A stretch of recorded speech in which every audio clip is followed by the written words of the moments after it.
I don't know why I'm doing this. Recording, I mean. There's nobody listening. I know that. I've known that for a while now. But something about talking into this old recorder, even with the tape grinding the way it does, makes it feel like I'm still connected to something, like I haven't fully disappeared yet. My name is Dale Pruitt. I'm 43 years old. I was a structural engineer, past tense. I don't know what I am now. Alive, I guess. That's still something. I want to tell you how this happened, all of it. From the beginning, because the beginning matters more than people think it does. Everyone wants to skip to the dramatic part, the bunker, the fights, the things I've seen at night up on the ridge. But if I skip the beginning, none of the rest of it makes sense. So I'm going to do this right. Let me take you back about 8 months, maybe 9. I've lost count of weeks somewhere in the last 2 months. Time does that to you when every day looks the same. I was in Elko, Nevada. That's where I was based out of, a small engineering consultancy that contracted with mining operations across the state. Not glamorous work. I drove a dusty Ford F250, wore the same pair of steel-toed boots for 3 years straight, ate a lot of gas station sandwiches, and made decent money doing inspections and structural assessments for underground facilities. Ventilation shafts, load-bearing assessments in old tunnels, new construction oversight for processing buildings, that sort of thing. It's not the kind of job people ask you about at dinner parties. Nobody cares about the compressive strength of concrete pillars in a gold mine.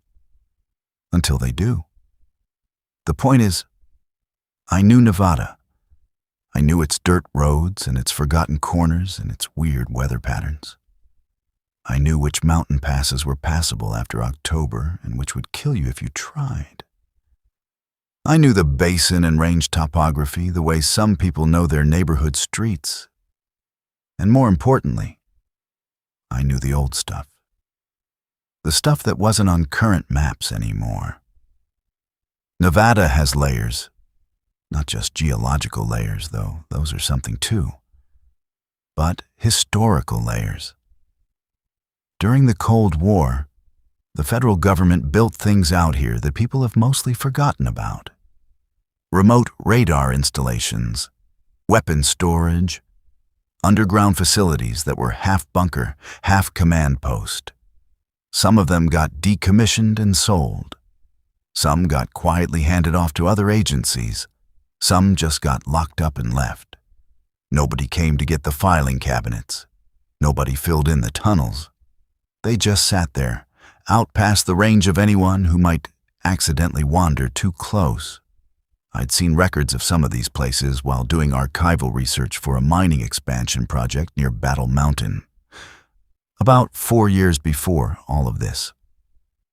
The mining company needed to make sure their new tunnels wouldn't intersect anything underground that they didn't know about. So I dug through old Bureau of Land Management records, old military transfer documents, geological surveys. It was slow, boring work. Most of it was dead ends. But I found something in a folder misfiled between 2 water drainage reports.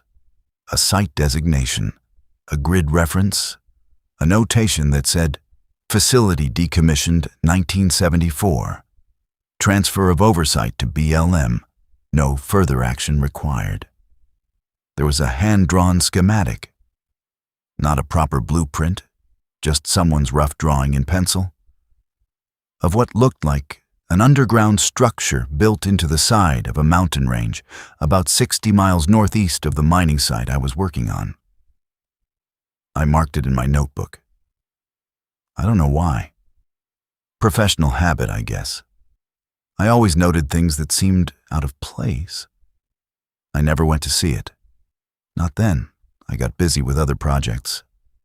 I moved on to a tunnel inspection job down near Hawthorne, then spent 5 months in Winnemucca doing structural assessments for a new ore processing facility. The notebook went into a filing box in my storage unit in Elko. Until 8 months ago. No. Wait. Let me back up even further. Because I need to tell you about the first few days of the outbreak. Because that's the context for everything. And I've never actually said all of this out loud before. Not all of it. I was in Elko when it started.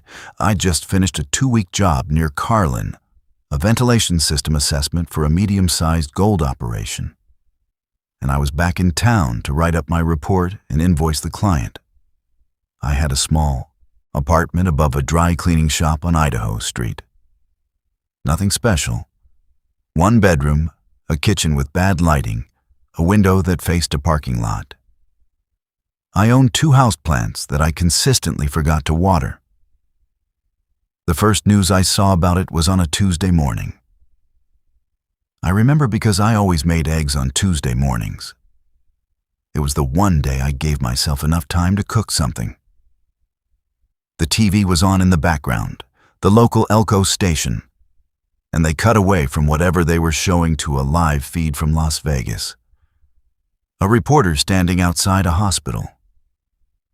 She was talking too fast, and her hair was whipping around in the desert wind, and at first I thought it was an industrial accident. A chemical spill, maybe. The way she kept saying exposure and contaminated individuals made me think that. Then they showed the footage. Security camera stuff, slightly pixelated, a hospital corridor, and there were people, patients, I think.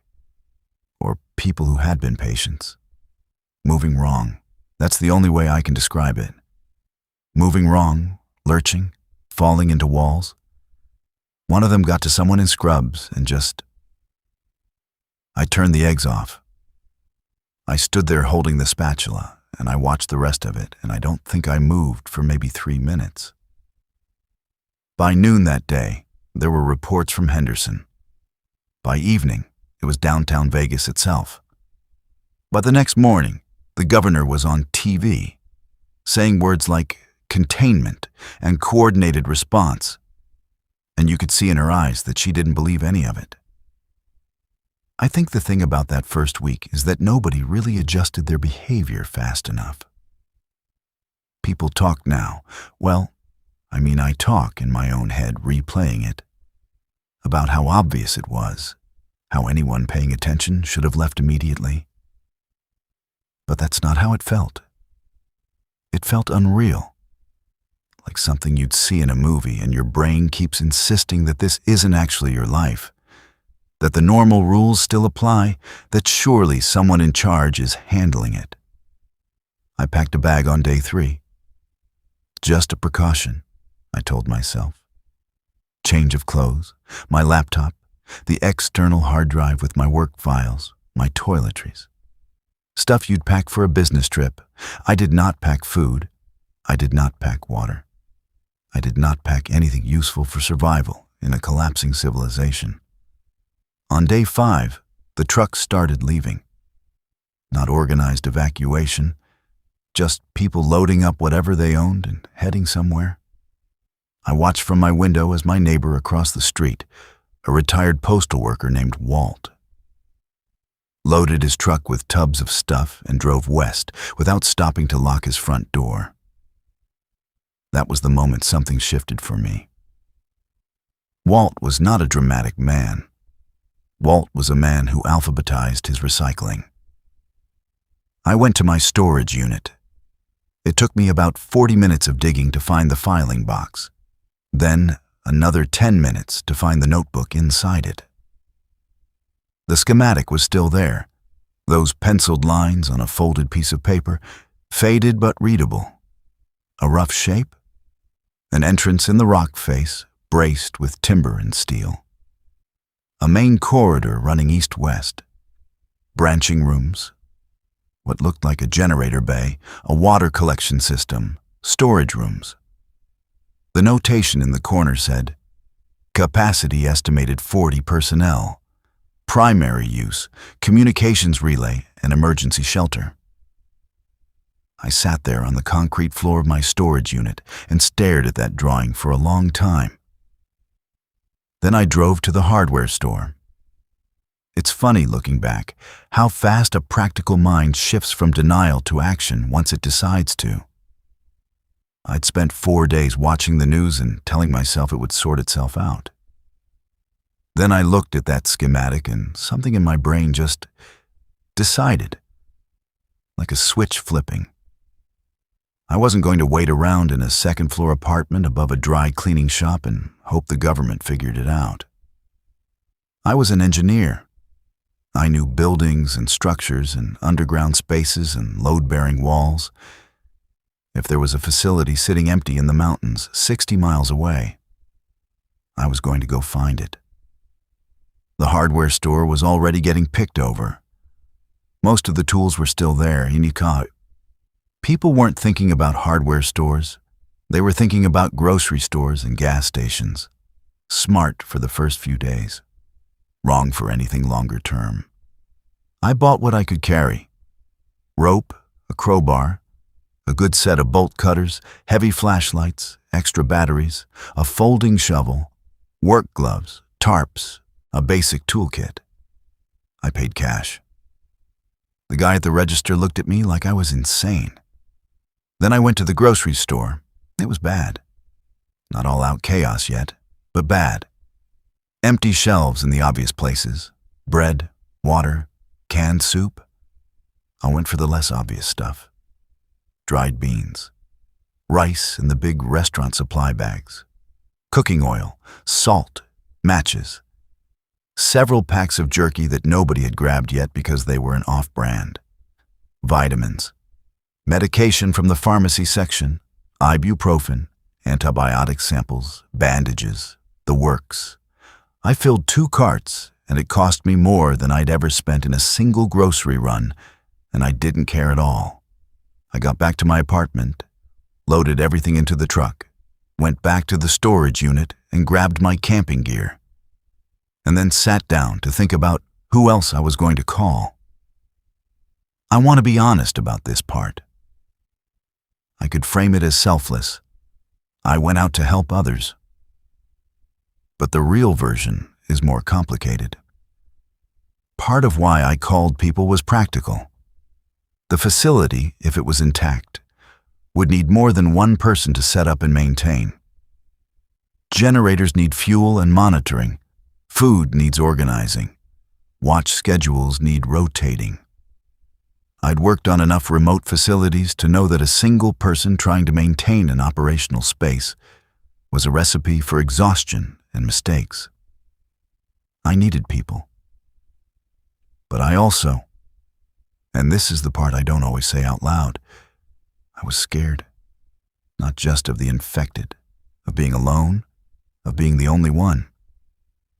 That played into it too. I called 4 people. My field assistant, a 26-year-old kid named Garrett Howell, who I'd been working with for 2 years and who I knew was tough and practical and didn't panic easily. He was in Elko staying with a roommate, and he picked up on the second ring. My ex-wife's brother, Paul Dixon, who was a former Army medic and had been living in Battle Mountain since his divorce. We weren't close. The divorce had made things weird, obviously. But he was competent and trustworthy, and I knew he'd take the situation seriously. A woman named Ruth Calloway, who I'd worked with on a Bureau of Land Management contract 2 years back. Ruth was 51, stocky, methodical, the kind of person who prepared for everything. She drove a loaded-out truck and knew how to read terrain, and had spent more time in remote Nevada than almost anyone I knew. She was in Winnemucca, and an older man named Hector Briggs, a retired electrician who'd done contract work on half the mining operations in northern Nevada and knew diesel generators the way I knew concrete. He lived alone in a double-wide outside of Elko, and I figured he either had a plan already or needed someone to tell him to move. I got hold of all 4 of them within an hour. Garrett was on board before I'd even finished explaining. Paul took some convincing, but came around when I mentioned the medical supplies I'd grabbed. Ruth said she'd been waiting for someone to call with exactly this kind of plan, and she was offended it had taken me this long. Hector mostly listened, asked a few very specific questions about the generator systems I'd found in the schematic, and said he'd be ready to go in 3 hours. We met at my apartment. It was late afternoon, the sky doing that thing it does in Nevada in fall. Burning orange and purple all at once, weirdly beautiful for how wrong everything else felt. We loaded the trucks together without much ceremony. Ruth had brought her own supplies, which were substantially better organized than mine. Garrett had a gun, a shotgun his uncle had left him, and I was glad he did, because I hadn't thought of it. Paul had a full medical kit and a semi-automatic pistol he said he'd carried since his army days. Hector showed up with a truck bed full of fuel cans, extension cords, and electrical tools. And I wanted to hug the man. We drove northeast. The roads were getting strange already. Not blocked, not yet. That came later. But strange. Gas stations with small clusters of people around them. A truck pulled sideways across its own lane on Highway 225. Nobody visible inside or around it. A dog standing in the middle of an intersection and not moving as we passed. Small signs, each one easy to explain away on its own, but together building into something that pressed against the back of your throat. I navigated off the main roads about 30 miles out. I knew a network of BLM access roads that wound up into the Independence Mountains, maintained for mining access and not much else. The trucks handled it fine. Garrett rode with me, and he spent most of the drive with the shotgun between his knees and his eyes on the windows, which was probably the right call. We found the site just as the light was getting bad. I knew we were close when the terrain matched the schematic. A long north-south ridge with a specific rock formation that looked like a shelf. The entrance was supposed to be at the base of that shelf, facing west. There was a vegetation grown up in front of it. Scrub brush and sage, decades of it. But when Hector got out and walked the scrub line with a flashlight, he found the steel door frame in about 10 minutes. Solid steel, bolted into the rock. A padlock the size of a softball. The bolt cutters made short work of it. I want to say that the moment we pulled that door open and shined flashlights into the darkness beyond felt heroic or something. It didn't. It smelled like a basement and old air and something else. Grease, maybe, or rubber seals that had been sitting for decades. The corridor was low, about 6.5 feet, with concrete walls and a ribbed metal ceiling. Water had gotten in somewhere and left rust streaks down one wall. There were old cables bundled along the ceiling, mostly dust-covered. The floor was concrete and intact. We stood at the entrance with our flashlights for maybe 30 seconds. Then Ruth walked in first, because of course she did, and we followed. That first night, we didn't get further than mapping the first 3 rooms and confirming the structure was sound. I ran my hands along the walls, looked at the joints, knocked on columns. Old construction, but solid. Whoever built this knew what they were doing. The main corridor was about 80 feet long, with 4 rooms branching off it on alternating sides, and then a larger chamber at the far end that had clearly been the main operations room.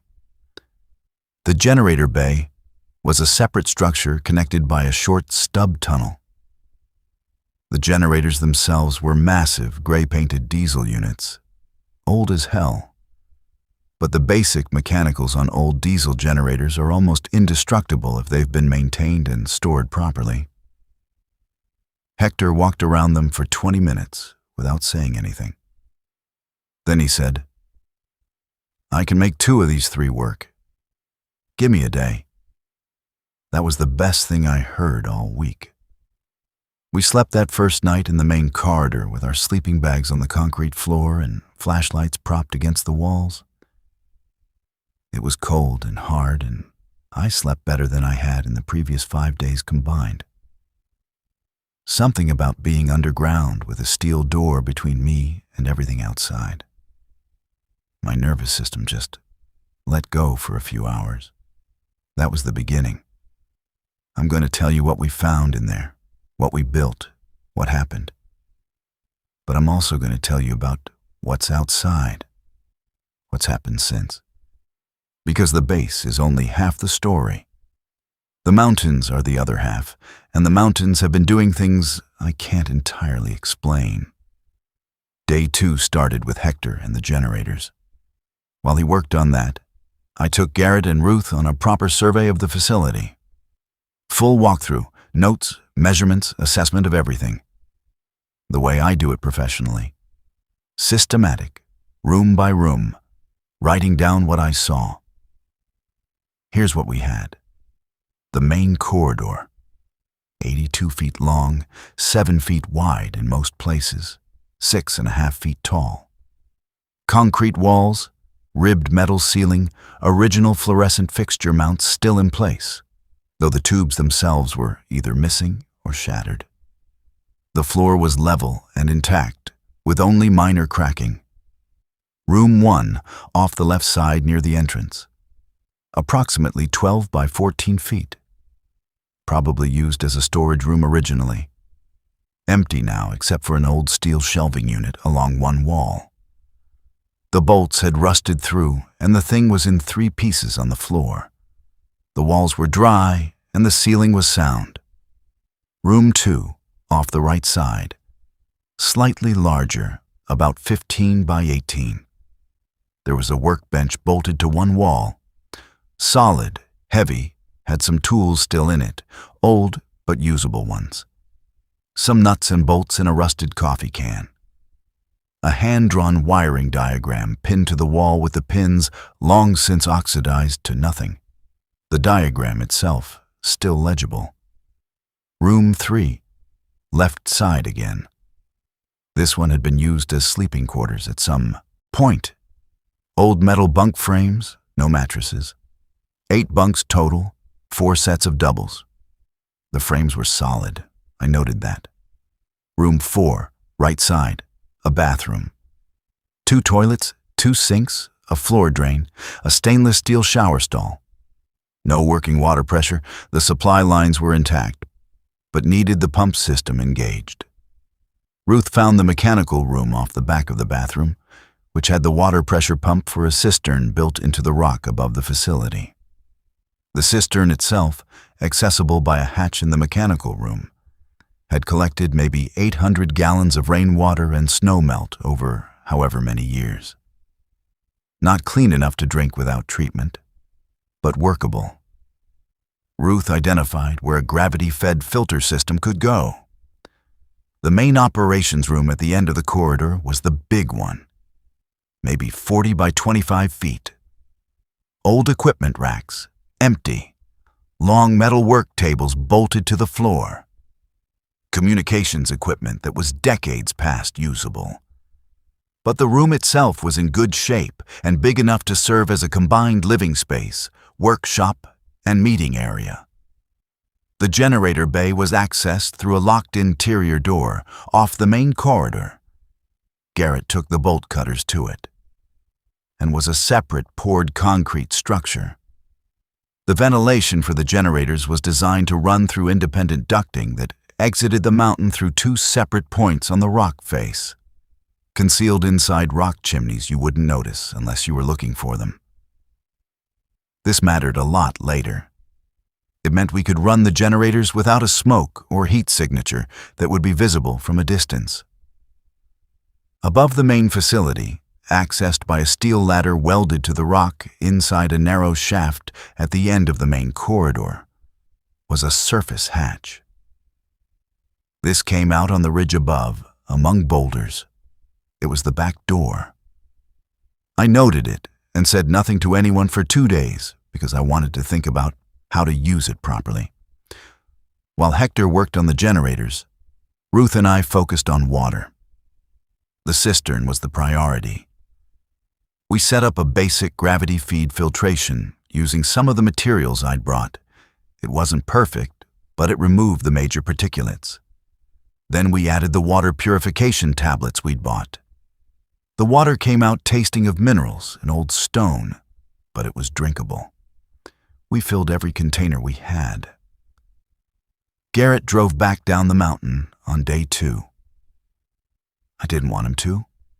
He said he needed to go back to Elko to get more fuel cans and his personal gear. And he knew where we could get some more propane from his roommate's place, and I couldn't argue with the logic. He took the empty fuel cans from both trucks and left in his own vehicle, a beat-up cheap Cherokee he'd had since college. He came back 14 hours later. He came back with fuel and propane, and also with 2 people I hadn't expected. A woman named Diane Sutter, who was Garrett's roommate's girlfriend, and who had nowhere else to go because her family was in Vegas, and the roads south were already not passable. She was 24 years old, and she'd worked in a veterinary clinic, which turned out to matter more than any of us initially thought. And a man named Roy Fenton, who Garrett had found 3 blocks from the apartment building, sitting in his car in the parking lot of a closed diner. Roy was 57, a retired long-haul trucker who'd come to visit his daughter in Elko a week earlier, and who had not been able to reach her since the 2nd day of the outbreak. He'd been sitting in that car for 2 days. He hadn't eaten anything. He was functional, but barely. Garrett described it as finding a man whose engine was running, but nobody was in the driver's seat. Roy looked like that when he arrived. Hollow-eyed, quiet, doing what he was told. But Roy was a trucker for 30 years. He knew logistics. He knew how to load and organize and plan routes and manage fuel. Within a week, he was the most operationally useful person in the facility. Grief does strange things. Some people it destroys. Roy, it seemed to distill down to something that was still useful, still moving, still figuring out the next step. He never talked about his daughter. Not once, in all the months since. 6 people. That was our starting number. Hector got 1 generator running on day 3.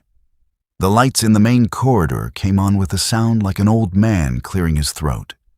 A flicker, a hum, and then steady fluorescent yellow, light that made everybody look a little sick but was still somehow wonderful. The operations room lights came on too. The water pump engaged. We had running water. Hector said the 2nd generator needed a part he didn't have, but could fabricate from other components in a few days. The 3rd, he wasn't sure about. We kept the 1 working generator on a strict schedule, 2 hours in the morning, 2 hours in the evening, to conserve fuel. Everything else we did by flashlight or the propane lanterns we'd brought. By the end of week 1, we'd set up sleeping areas in room 3 with the bunk frames and sleeping bags and foam pads we'd salvaged. We'd organized the food into room 1 with an inventory system Ruth insisted on, and that I was very grateful for later. We'd established a watch rotation because Paul said we needed one, and he was right. The watch post was simple at first, just someone sitting inside the entrance with the door cracked an inch, listening. The facility entrance was in a natural cut in the rock face, not visible from any road or trail. You had to know it was there, or find it by luck. But we didn't know what was happening down the mountain, in the towns, and the watch gave us some feeling of control. The first infected we saw were on day 8.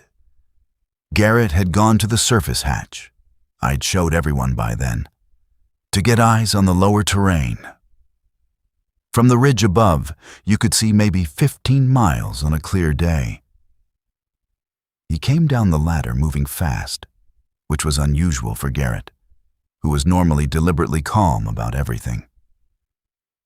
There were 3 of them on the old mining track about 2 miles down the mountain. Walking, not running, not doing anything dramatic.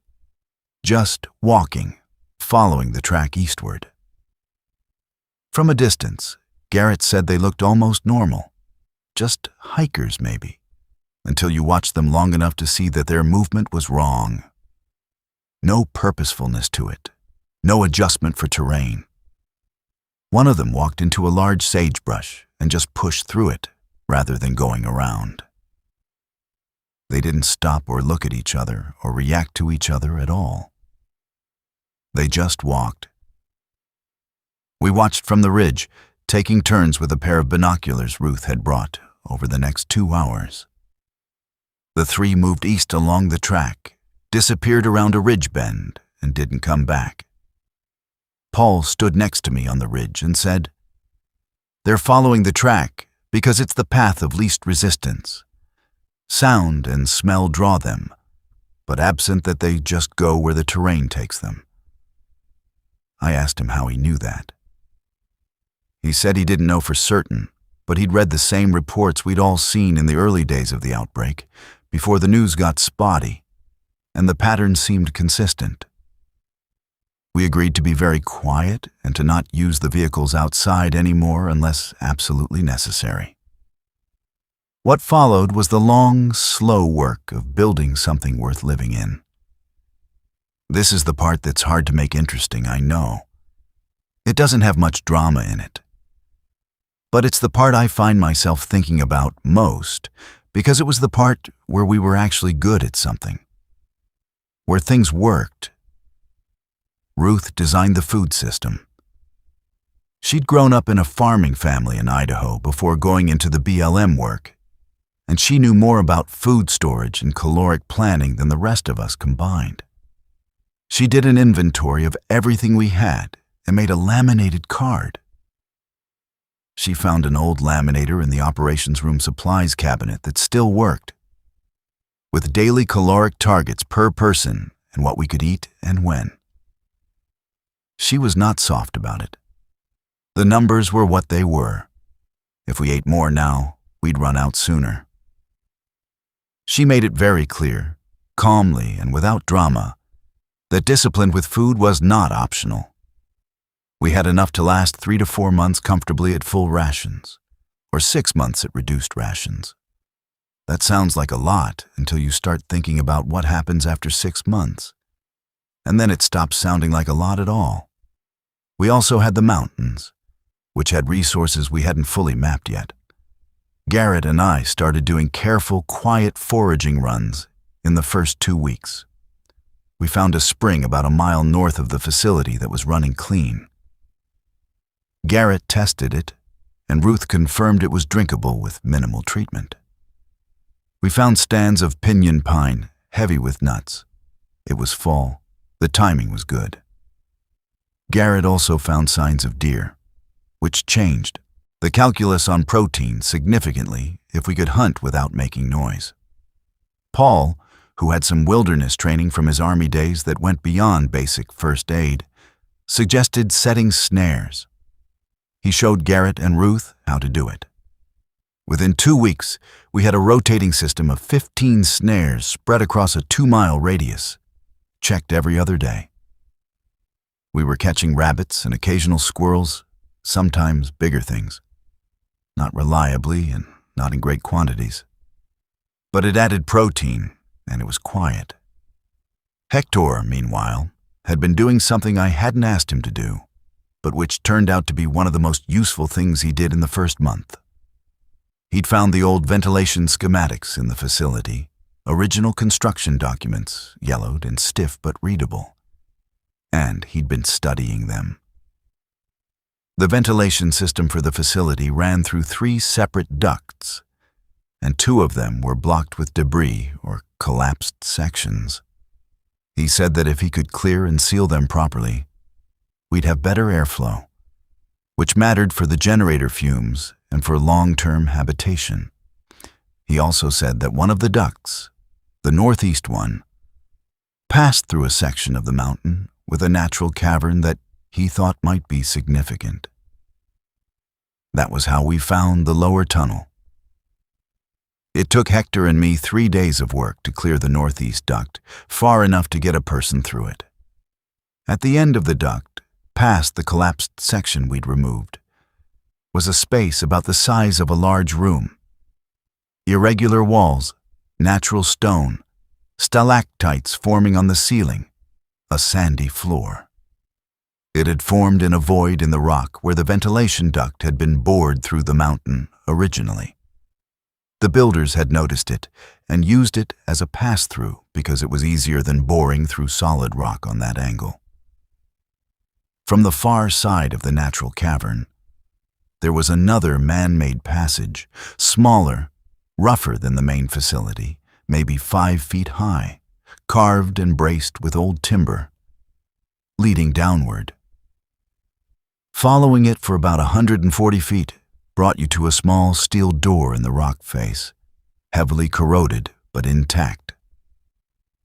On the other side of that door, when Hector finally got it open, was open air on the south face of the mountain, a hidden second exit. Looking out from it, you had a view of a different slope entirely. South-facing, dropping into a dry valley, with no lines of sight from the north or west where the main access roads were. I sat in the doorway of that second exit for about 10 minutes, looking out at the dry valley below, and felt something shift in my chest. Not hope exactly, more like margin. We'd had one exit before. Now we had 2. If something came from the north, we went south. If something came from the south, we went north. It's the kind of structural redundancy that I built into facilities professionally that I'd always been good at arguing for in engineering reviews. Having it here naturally felt like the mountain was on our side, which was a stupid thought. But I had it anyway. We called it the South Door. Nobody suggested naming it anything else. By week 3, we had a routine. It's hard to describe how fast you adapt to a routine when the alternative is chaos. The human brain grabs onto structure like it's the only solid thing in the water. Morning started with someone going to the surface hatch to do a visual sweep of the surrounding terrain, while the generator ran its morning 2 hours. We'd make a simple hot breakfast, usually oatmeal with a small amount of dried fruit, or cornmeal if we were rotating the grain. Coffee, which we rationed carefully, once a week for each person. Ruth made that call, and it was the most unpopular call she ever made, including the caloric restriction. Work hours were mid-morning to mid-afternoon, different tasks for different people. Hector on mechanical and electrical maintenance. Roy and Ruth on food management, cooking, organizing, inventory updates. Garrett and I on exterior work, checking snares, foraging runs, monitoring the tracks and access roads from elevated positions, occasionally going further down the mountain to get eyes on the situation in the valley below. Paul handled medical supplies, set up a basic clinic space in a corner of the operations room, and did rounds every couple of days checking on people's physical and mental state. Nobody asked him to do the mental state checks. He just started doing them. I appreciated it. Evenings were for the group. We ate together in the operations room. After eating, people did what they needed to do. Hector read, Roy worked on his logistical planning, Garrett cleaned the shotgun or worked on the snare lines. Ruth wrote in a journal. Paul read medical reference books he'd brought. I studied the structural drawings of the facility and planned improvements. Week 4 was when the first real problem happened. Not an outside threat, an inside one. Paul and Roy got into a fight. It wasn't physical, not quite. But it was loud, and it was serious. It happened in the operations room after dinner, and it was over Roy's plan to go back down to Elko. Roy had been increasingly quiet for about a week.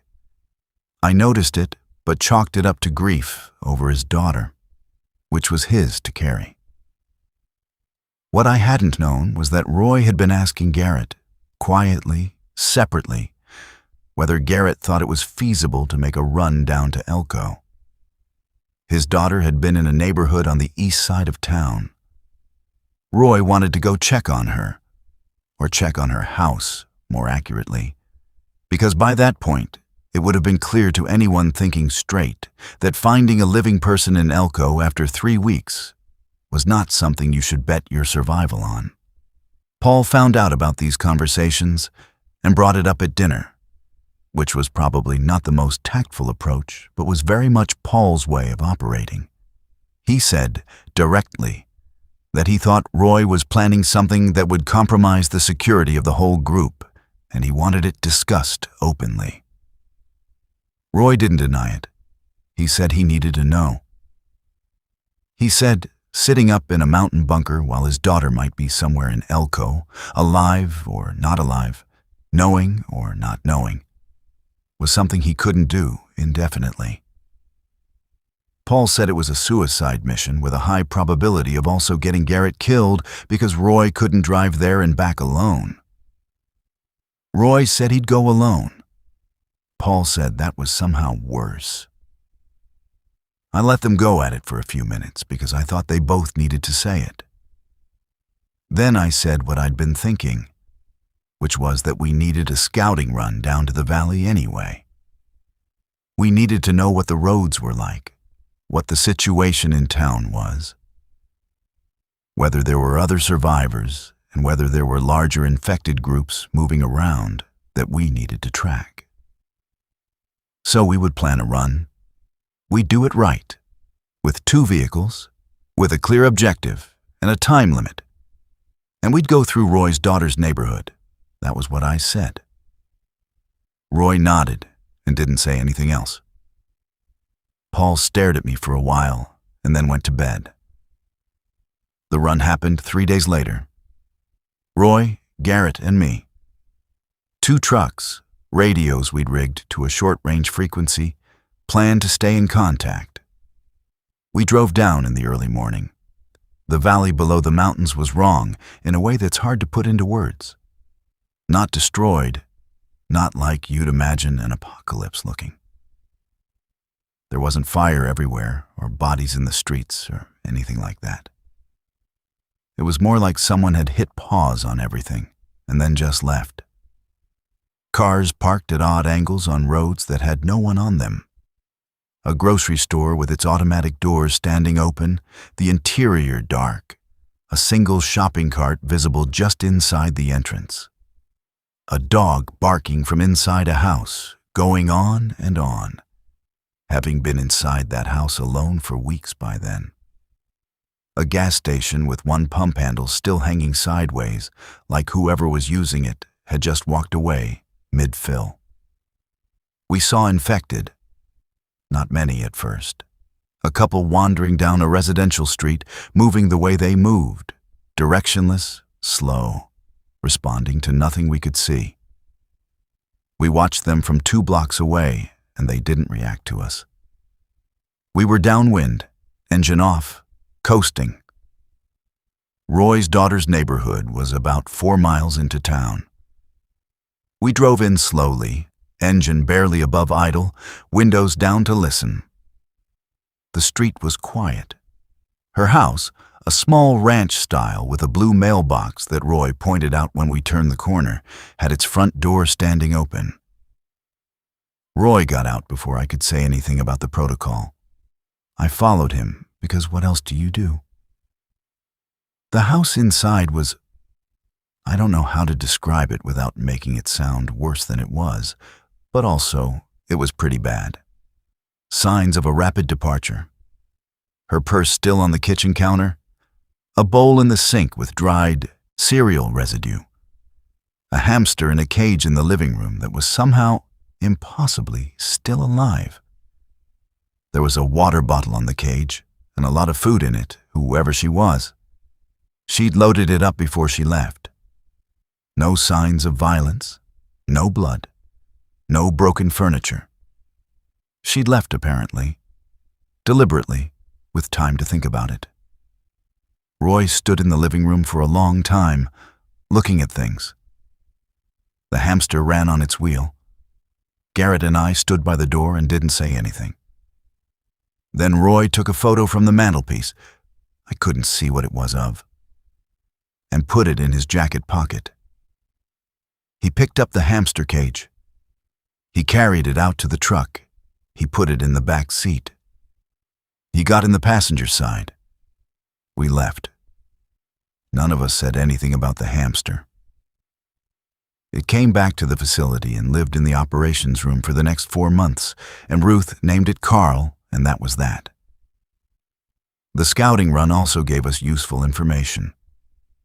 There were infected in the town, but not in the densities I'd feared. The major commercial areas were bad. Anywhere that had been busy when things fell apart had more of them, drawn by whatever residual noise or disturbance had happened in those early days. But residential streets were more sparsely populated. The roads north and south of town were passable, though there was a bad pileup on the highway south that had blocked that corridor. The eastern route into the mountains was clear. More importantly, we saw something that surprised us. Light. On our way back up the mountain in the early evening, Garrett pointed out a light in a building on the eastern edge of town. A hardware store, 2nd floor. Steady light, not a fire. Electric. Someone had power up there. We filed that away. The second month was harder than the first in most ways, and easier in one. The one way it was easier was that we'd settled into our roles, and the facility was running as well as it was going to run on its own. Hector's second generator worked now, not perfectly, but enough to give us backup and to extend our power hours. The water system was solid. The food inventory was managed. The snares were producing reliably. The harder part was psychological. The slowness of it. The sameness. Wake up in a concrete room. Same people, same tasks, same food more or less. The darkness outside the facility was complete. No ambient light from any town reached us up there. And the only sounds were wind and the occasional distant animal call and the hum of the generator during its scheduled hours. Garrett started having bad nights. Not screaming nightmares. He wasn't that kind of person. But Diane would mention quietly that he wasn't sleeping, that she'd wake up and he'd be sitting in the corridor in the dark. I didn't pry. I made sure he had tasks that kept him outside during the days, watching terrain, checking snares, anything that gave him forward motion and open sky. It seemed to help somewhat. Diane, who I'd initially written off as someone we were accommodating rather than someone with a defined role, turned out to be a problem solver in ways I hadn't anticipated. The veterinary clinic background was one piece of it. She knew wound care. She knew how to improvise with limited medical supplies. She assisted Paul in a way that genuinely extended his capability. But beyond that, she was the person who figured out we could grow things. It started with a question she asked during week 5. Were there any south-facing surfaces near the facility with good soil exposure? The south-facing slope, accessible through the south door, had exactly that. It was out of the wind on a good day and got hours of direct sunlight. Diane said she'd worked in a community garden the year before. She hadn't mentioned it before, it just came up. And she thought the soil was workable. She wanted to try. Ruth was skeptical. The growing season in the Nevada mountains was short. What would we even plant this late in the year? Diane said she'd start with cold-tolerant greens. Kale, if we had seeds, spinach, maybe some root vegetables in deeper beds. She pointed out that we needed fresh food for vitamins, and that dried beans and rice and jerky were going to cause nutritional deficiencies over a long haul. Ruth paused. Then Ruth made Diane a member of the food committee, which was the closest Ruth came to expressing enthusiasm about anything. We had some seeds. Roy had grabbed a seed packet display from a hardware store on our first scouting run because he said seemed useful, without being able to articulate exactly why. And Diane got to work on the south slope. She made beds from materials on site, organized them, got the composting started with the facility's organic waste. It was a slow, patient project. But 2 months later, when the first kale came up and Diane brought a bowl of it to dinner, it tasted like the most important thing any of us had eaten. The third month is when things got strange. I need to be careful here because some of what I'm going to tell you I still can't fully explain, and I've gone back and forth on whether it means what I think it means. But I'm going to tell it straight. It started with the fences. We'd set up a perimeter of sorts on the north approach to the facility. Not a fence exactly, more like a series of markers and small tripwire bells we'd rigged from fishing line and tin can lids. Nothing complicated, just noisemakers to tell us if something large came down the north slope toward the entrance. We checked them on morning rounds. One morning in the third month, Garrett came back from his morning sweep and reported that 3 of the bells were down. Not triggered, not set off by something passing through. The lines had been carefully disconnected. The can lids were set aside on nearby rocks. We looked at each other. A falling branch or an animal would have set them off, not disconnected them. Wind didn't carefully set can lids on rocks. We replaced them and added more, and Garrett started being more systematic about his sweeps, doing them twice a day instead of once. 6 days later, 2 more were disconnected. Same pattern. Line unhooked from its anchor point. The noisemakers placed aside. Paul's first hypothesis was another survivor group who'd seen us and were probing the perimeter, which was concerning but manageable. We started watching the north approach more carefully from the ridge, in pairs, taking shifts. Nobody came. Nobody appeared. Then, about a week later, I was on the late afternoon ridge watch with Ruth. We had binoculars, and we were doing the routine sweep, looking at the valley access roads, the mining track, the ridge line to the north and south. And Ruth nudged my arm and said quietly, "Dale, west side, the flat rock below the spruce stand." I looked where she was pointing. There was a group of infected on the old mining track, 4 of them moving east. Normal, we'd seen that before. But then she said, "Look at the one in front." The one in front was moving differently.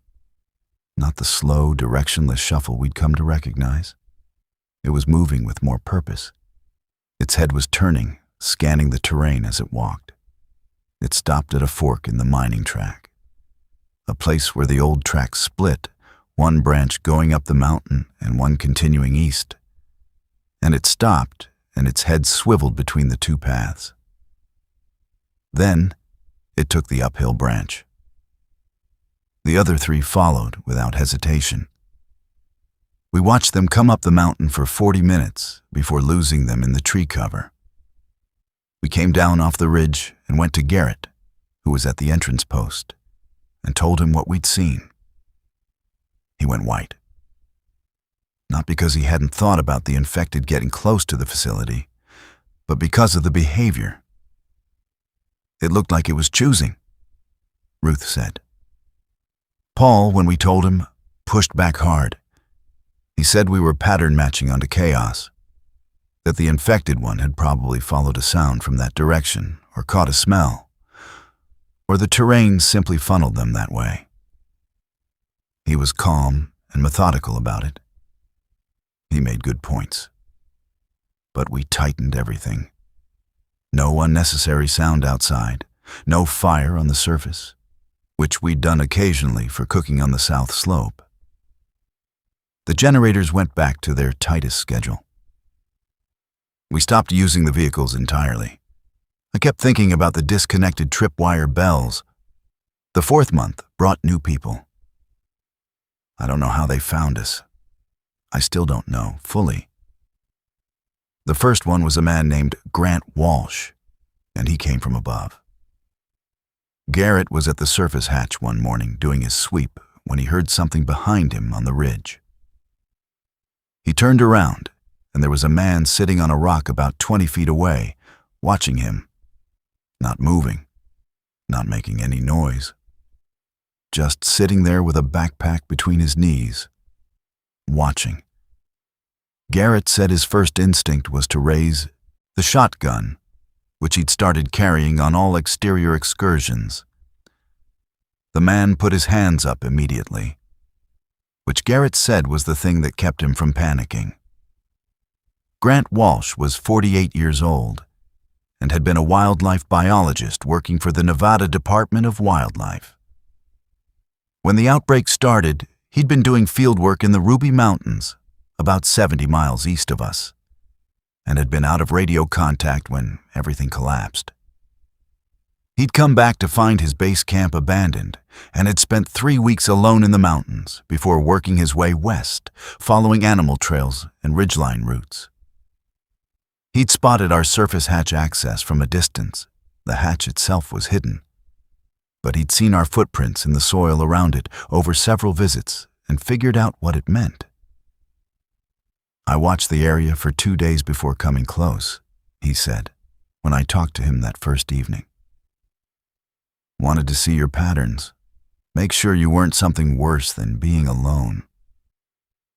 I asked him what he'd concluded. You're careful, but not paranoid, he said. You have a routine, but you change it slightly each day, which is smart. And whoever's doing your perimeter markers is thinking about it. He paused. Though the bells are too easy to hear from the wrong direction, I'd use something visual instead. I looked at him for a moment. Did you disconnect our perimeter bells? He looked at the ceiling. Then he said yes. He'd done it carefully, he said, to test whether we'd notice and how we'd respond. He said that groups who didn't notice were probably too complacent to be worth joining. Groups who panicked would be too volatile to be safe.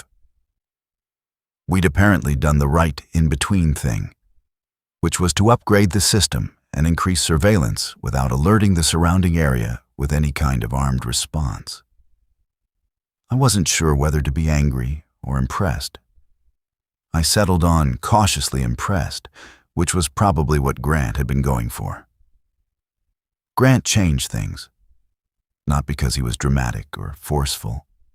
He was actually quieter than most of us, contained, very precise in how he spoke. But he knew the mountain terrain in a way none of us did. He knew animal behavior. He knew how to read signs on the landscape. And he brought outside information. He told us what he'd seen from the Ruby Mountains westward over 3 weeks of travel. In the valleys, the infected were becoming more numerous. He'd observed what he called pooling, groups of them collecting in low spots along creek beds and valley floors, moving along predictable corridors. He'd learned to move along the ridges and avoid the valleys. He'd seen evidence of other survivor groups, fires, vehicle tracks, cleared roadways, but hadn't made contact with any of them. He'd also seen something else that he described slowly and carefully. He said he'd been watching a group of about 30 infected moving south along a valley road, and at the front of the group, consistent, always slightly ahead, was one that moved differently from the others. He described it the same way Ruth and I had described what we'd seen on the mountain. More purposeful, more reactive to terrain. Paul pushed back on Grant's interpretation with the same logic he'd used on us. random variation in physical condition, survivor bias in observation. We were seeing patterns because we wanted to see them. Grant said, "I'm a wildlife biologist. Observing animal behavior without imposing patterns is literally what I was trained to do. I'm telling you, I watched this for 2 hours. It wasn't random." Paul said nothing after that.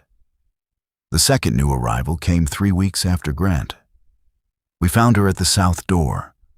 Garrett was coming back through the lower tunnel after a foraging run on the south slope when he heard something outside the door.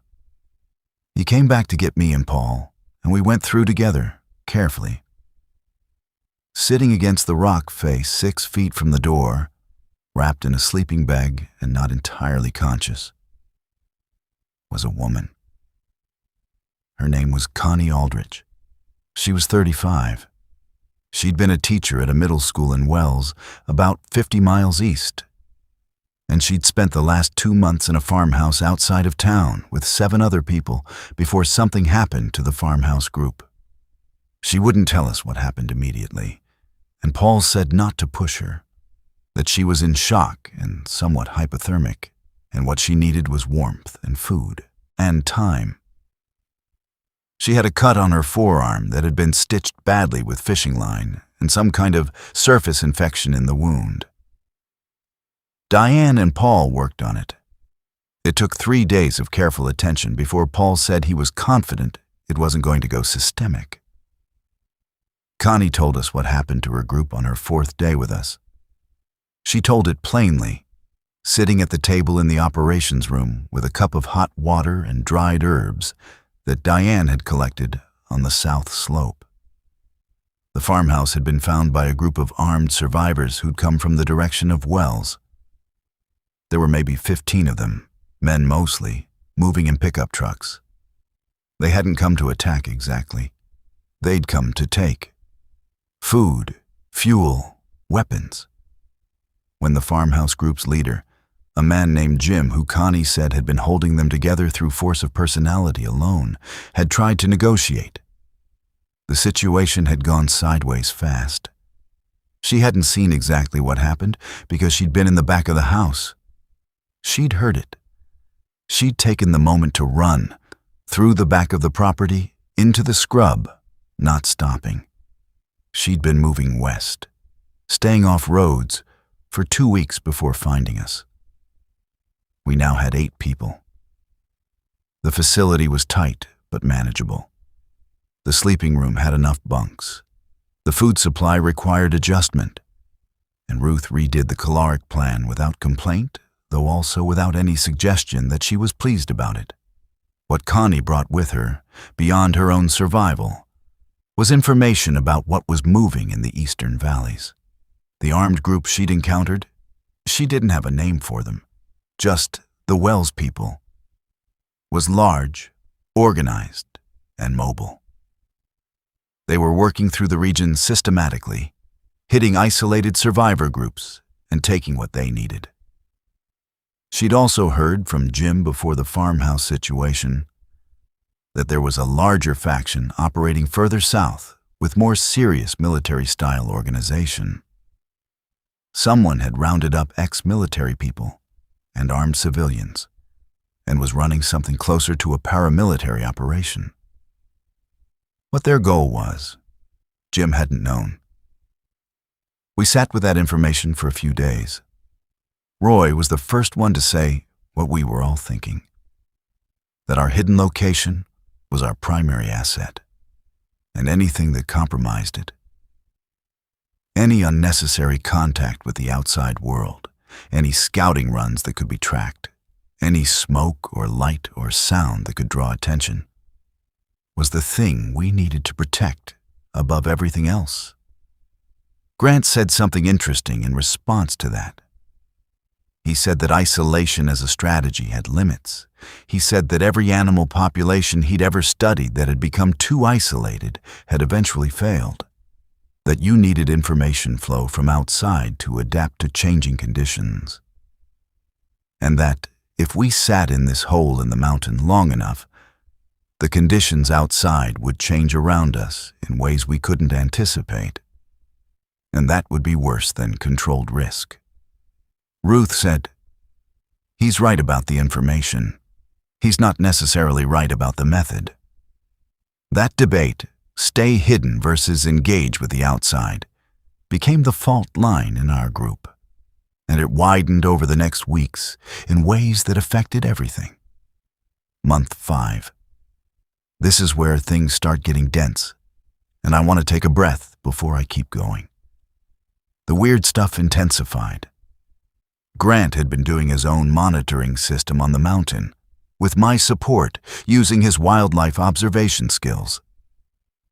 He'd set up observation posts at 4 points around our perimeter, each one using natural cover and positioning that he said were invisible to casual observation. He was spending several hours each day at these posts, documenting what moved through the mountain terrain below us. He came to me one evening with his field notebook. He'd been tracking the infected movements through the lower mountain for 6 weeks. He showed me his data, sketches of movement corridors, frequency notes, time of day patterns. The infected below were following corridors that corresponded roughly to old game trails and dirt access roads. They pooled in the low spots and dispersed along the ridges. That part was consistent with what Paul had said about terrain channeling. But there was something else in the data. 3 times over 6 weeks, Grant had observed what he called a directed movement event. A group of infected, ranging from 6 to maybe 20, had moved up the mountain on a specific trajectory, not randomly following terrain. On the first 2 events, they'd reached a point about a mile below our facility, and then dispersed. On the 3rd event, the previous week, they'd come to within a half mile before stopping at a rocky section and scattering. Each of these events had something in common. There was always one in front that moved differently. And the events always happened in the early evening, roughly at the same time. Grant said, "Whatever is directing them is using consistent timing. That's not animal behavior. Animals don't have scheduling. This is something with a more complex. Something is doing this on purpose." I said, "Are you saying something is using the infected?" He said, "I'm saying the data is consistent with that." Paul, when we brought this to him, was quiet for a while. Then he said, "What would be the mechanism?" Grant said he didn't know. Paul said, "Without a mechanism, the explanation has no predictive power. We can observe the pattern, but we can't anticipate or counter it if we don't know how it works." I said, "Can we anticipate it, at least based on timing?" Grant said yes, and that was the beginning of the watch rotation, tied to the early evening pattern. We had someone at a high observation post every evening from 4 p.m. until dark, specifically tracking the lower mountain for any directed movement. 3 evenings out of the next 7, they came. Not close, not to within half a mile, ever. But consistently, the early evening group, sized 6 to 20, always with one differently moving individual at the front, would appear in the lower terrain and move part way up before dispersing or retreating. Garrett said, "They're looking for something." I said, "I know." The quiet consensus that formed without any official discussion was that whatever was directing those movements was trying to find our location. Whether it knew we were here and was searching systematically, or whether it was just probing the mountain area generally, we couldn't say. But the pattern was too consistent to ignore. I made a decision. I told nobody outside of Grant and Garrett about this. I said we were going to change our waste disposal and heat signature protocols immediately. Any cooking that produced smells happened inside, not on the south slope. We would stop foraging on the south slope and shift to the north. where we were under a ridge and out of line of sight from the lower valleys. We changed our surface hatch hours so that nobody went above ground in the early evening window. I also started working on something that had been in the back of my head since we first found the lower tunnel. A second concealed entrance that could be collapsed from the inside. The engineering principle was simple. The lower tunnel's old timber bracing was original construction, and some of it was failing anyway. I could add additional supporting posts at strategic intervals, with one key post that, if removed, would cause a controlled collapse of a 15-foot section of the tunnel, enough to block the passage completely. It would make the south door inaccessible from outside, and would buy time if something came through that way. It took me 3 weeks working in short daily sessions. Hector helped me understand the load dynamics. We used timber from an old outbuilding we'd found collapsed on the south slope during an early foraging run. We'd brought most of the usable wood back months ago. When it was done, the collapse post was marked with a red paint dot, the only piece of paint we'd used in the facility. If someone yanked it, the tunnel would come down in about 4 seconds.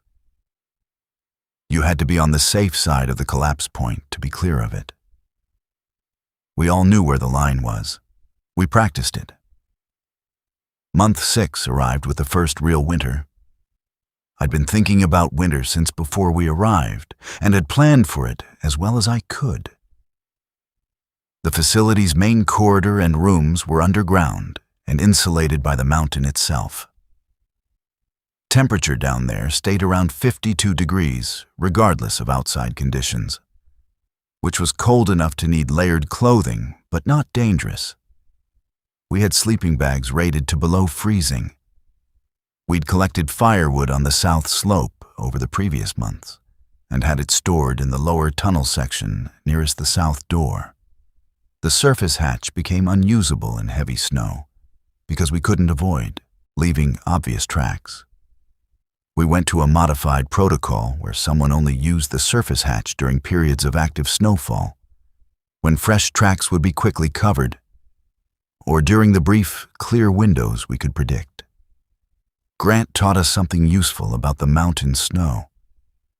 It held information. He showed Garrett and me how to read tracks in it, how to distinguish between animal movement and something else. He showed us how the infected moved in snow without adapting their gait at all, which meant they fell and slid and moved more slowly. But they still moved. The temperature affected them in ways that were both reassuring and unsettling. They slowed in the cold. The directed evening movements became less frequent, 3 times in the first month of winter versus roughly 18 times in the previous 6 weeks. Grant hypothesized that whatever was organizing or directing them was having more difficulty with the colder conditions too, which told him the mechanism wasn't remote electronic control, but something biological, something affected by temperature. We had a long conversation about that. Grant, me, Paul, Diane, and Ruth. The 5 of us who'd been thinking most carefully about the directed movement problem. Paul, who'd been resisting the framework of directed infected for months, finally said something that surprised me. He said that there were documented cases in the animal world, parasitic fungi, certain wasp species, that altered host behavior in complex ways without the host having awareness of it. He said he wasn't committing to an explanation, but the framework wasn't impossible. He said the temperature sensitivity fit a biological mechanism.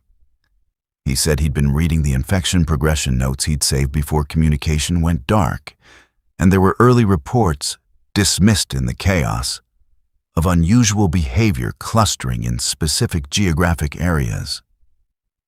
He said, if the mechanism is in the original pathogen, If some strains produce behavior-modifying effects that others don't, then the geographic clustering of these events makes sense.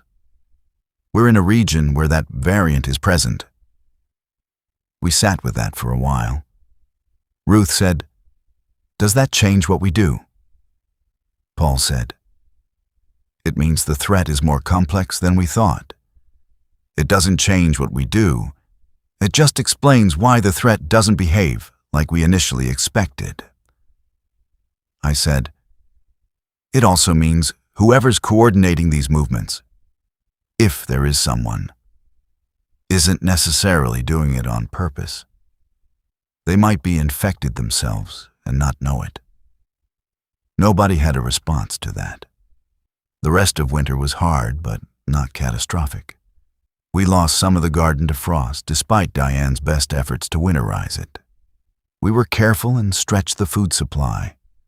Roy organized a food-to-calorie conversion log that let us plan precisely, and he spent hours on it, updating it daily, which I think was what he needed to feel functional. Connie, who'd been quiet and careful in her first months with us, began teaching in the operations room. She started with Grant because he'd mentioned not having read a proper book in 4 months, and she'd brought several paperbacks in her backpack.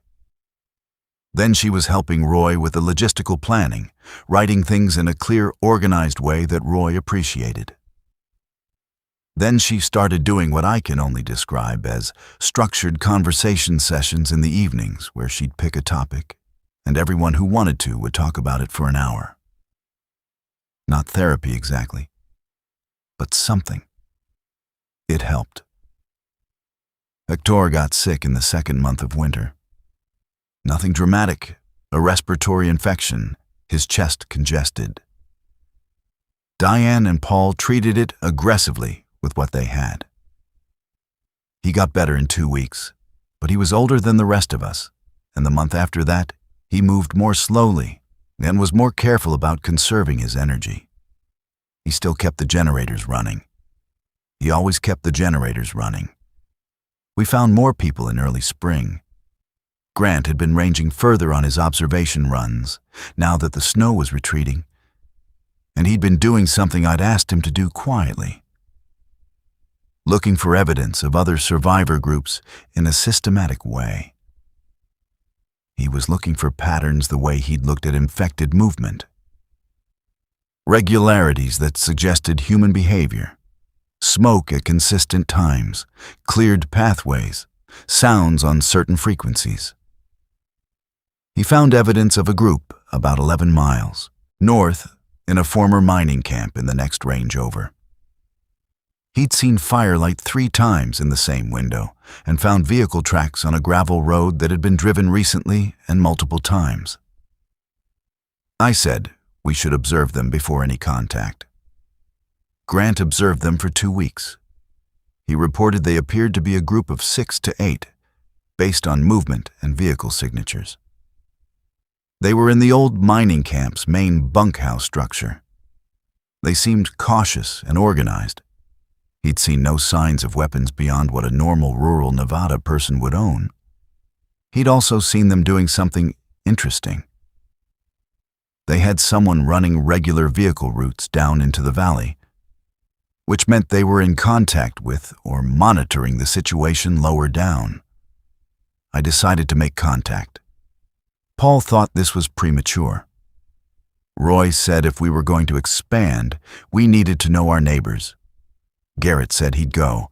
I said I'd go with him. We drove north on a clear morning in early spring, up a ridge track Grant had scouted. We came to a visible position a mile from the mining camp and stopped. We had a white piece of cloth tied to the truck antenna, not exactly a white flag, but the universal suggestion of non-aggression. And we sat there for 30 minutes. After about 20 minutes, a truck appeared from the direction of the mining camp and stopped about 200 meters away. Nobody got out for a while. Then someone got out of the truck's passenger side, a woman, stocky, wearing a canvas jacket, and walked halfway toward us and stopped. I got out and walked toward her. We met in the middle of a flat section of road. She was maybe 40, short-cut hair going gray at the temples, watching me with the same careful assessment I was probably giving her. She said, "We've known you were up here since November." I said, "We've known you were up there since March." She almost smiled. Her name was Barbara Howell, no relation to Garrett, which was a mildly funny coincidence. She'd been the operations manager for the mining camp and had stayed with a handful of remaining workers when everything went down. They'd reinforced the bunkhouse, gotten the camp's old generator working, and had been holding on. They were 8 people. They were running lower on supplies than they'd expected. I said, "Come talk to our group." She said, "You come talk to ours first." Fair enough. I went with her to the mining camp that afternoon while Garrett drove back to bring Paul and Roy up to speed. The mining camp group were good people, rougher than ours, more physically hardworking, several of them actual miners who knew the terrain and the equipment. They'd had 2 rough months midwinter when 2 of their people had gotten into a serious conflict, and one of them had left the group voluntarily and not been seen since. The wound from that was still visible in how they talked around certain subjects. The conversation with Barbara and her group lasted about 4 hours. By the end, we had the framework of something. Not a merger. Neither group wanted to give up their location or consolidate into one spot that had all the eggs in one basket. But coordination, information sharing, mutual aid if something serious happened. They had equipment we didn't, including a decent fuel stockpile from the camp's operational stores. And we had medical capability they lacked. It was a good fit. Barbara also told us about the southern faction Connie had mentioned. She'd had more recent contact with the situation. She said the faction was real, and they were calling themselves, or people were calling them, the Clearwater Group, based on a compound they'd established near a river of that name, somewhere south of Battle Mountain. She said they were large, maybe 60 to 80 people, and they had serious weapons and vehicles. She said she didn't know if they were friendly or not, but that in the past 2 months they'd been expanding their operational radius and had made contact with at least 3 smaller groups in the region. Some of those contacts had gone well. Others hadn't. She said one group, about 12 people east of Winnemucca, had been absorbed into the Clearwater faction against their will, not violently, but through a kind of coercive process that amounted to the same thing. We filed that away. Summer came to the mountains slowly, and the garden on the south slope became the most important non-structural thing we'd built. Diane and Connie, working together, had significantly expanded it over the spring. The kale was large and productive. They'd gotten beans going and some squash, and had transplanted wild onions and herbs they'd found on the slopes. The caloric contribution from the garden was still small relative to our stored supplies. But the nutritional contribution was major, and Ruth's assessment was that without it, we'd be dealing with vitamin deficiencies by fall. We ran our first large foraging expedition in June. All of us who could go, that left Hector and Roy at the facility, drove down in 2 vehicles with Grant navigating. We hit 4 locations: a large sporting goods store in a small town east of Elko, a feed store further north, a closed restaurant supply warehouse that Grant had identified from his ranging, and a rural property he'd spotted that had a large vegetable cellar. The sporting goods store was picked clean in the obvious categories, but had useful stuff in the back: climbing equipment, water filtration gear, camping tools. We took everything we could carry. The feed store was the best find. Bulk grain in sealed containers, bags of dried corn, livestock supplements that Ruth said were applicable to human nutrition in a pinch. The restaurant supply warehouse had commercial-scale canned goods that nobody had touched because the place wasn't visible from the main road and the loading bay was in the back. We spent 3 hours there and both trucks were loaded to capacity. The rural property was harder. It was a farmhouse about 12 miles northeast, and Grant said he'd spotted the cellar doors from a distance, and the property looked abandoned. When we got there, the farmhouse was indeed abandoned, but the cellar was not. There was a padlock on it that wasn't rusted. We stood around that padlock for a while. Then Roy put his hand on the door and knocked, a deliberate 3-knock pattern, and stepped back. Silence for a moment. Then a voice from below said, "How many of you?" Roy said, "5. We're not armed for combat." Which was technically true in the sense that we had a shotgun and 2 pistols between 5 people, which was enough to defend ourselves, but not enough to assault anything. The padlock clicked from the inside. The cellar held 2 people. Brothers, their names were Dennis and Floyd, both in their late 30s. Dennis was a rancher who'd bought the property 2 years earlier. Floyd was his brother from Reno who'd come to help and gotten stuck. They'd been in the cellar for most of the winter and into spring, and they were in rough shape, not medically, but psychologically. They'd been down there too long. They'd had each other and a large store of preserved food, but the isolation and the sounds from outside the cellar at night had worn them down. They weren't sure, when we found them, if we were a threat or not. It took us about an hour of talking before they let Diane look at a wound on Floyd's hand that he'd been treating himself with decreasing success. By the time she'd cleaned and dressed it properly, they decided we were probably okay.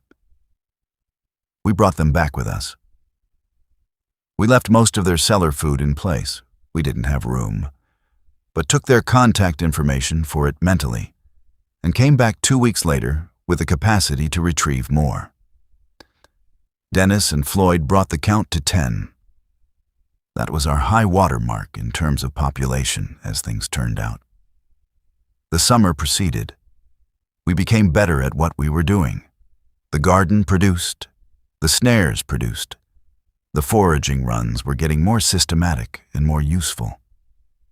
The mining camp group, Barbara and hers, became part of a loose network that we maintained through monthly meets on a ridge between our 2 locations. We shared food twice, traded equipment once, and exchanged information constantly. Barbara's team had a better view of the valley below and kept us updated on infected movement patterns and Clearwater group activity. Clearwater was expanding. 2 more groups absorbed, one voluntarily, one not. Barbara's information suggested they now had over 100 people, and that their leadership was not looking for peer relationships with other survivor groups, but rather subordination.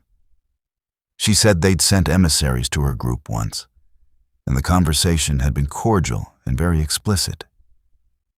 You could be part of the Clearwater network, which meant protection and resources and, organization. But it also meant their leadership made the calls, and they decided who stayed where and who did what. Barbara had said no, and the emissaries had left without incident. But she said they'd been back through the area twice since on what looked like scouting runs, and she thought they were tracking the situation. I talked to Roy about this. Roy, whose instinct was always logistics and contingency planning, had been thinking about the Clearwater situation for weeks. He said, "They're going to come here. It's not a question of if. It's a question of when and on what terms." I said, "Then we need to think about what terms we can accept and what we can't." Roy said, "The terms we can't accept are the ones where we lose the base." That was the crux of it. We'd built something, not just a shelter, a system, The generators, the water, the garden, the snare network, the tunnel system, the accumulated knowledge and equipment and relationships. Losing that, or having it controlled by someone else, felt like losing the one thing between us and the chaos below. I started working on the base's defenses more seriously.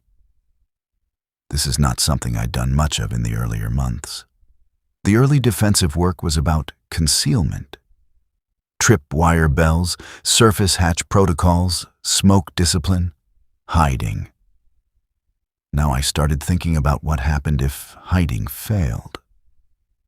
The main entrance had a steel door that was robust. But the approach to the main entrance, the cut in the rock face leading to it, was a funnel. Anyone coming in had to pass through that funnel, which meant it was also an excellent choke point if you wanted to defend the entrance.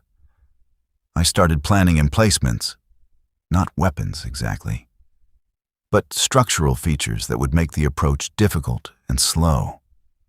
The rock face on either side of the cut had ledge features that could be reinforced to serve as elevated positions.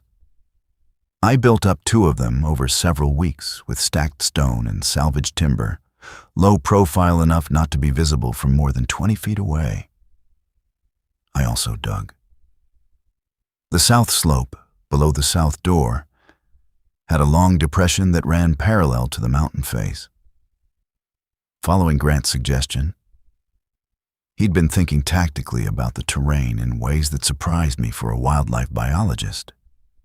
But he'd explained that understanding terrain for wildlife was not fundamentally different from understanding it for defense.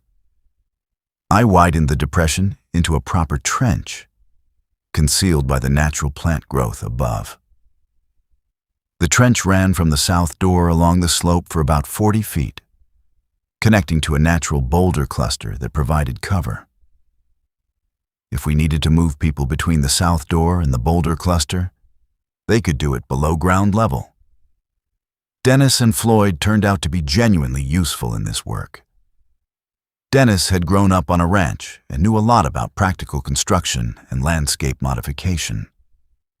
Floyd had done some demolition work in Reno before ranching and knew how to bring things down efficiently if needed. They both took to the defensive work naturally, as if it gave them something to do with the anger they'd stored up during months in the cellar. Then came August, and August was when everything started moving faster. The first thing that happened was that we lost contact with Barbara's group. We had a monthly meeting schedule.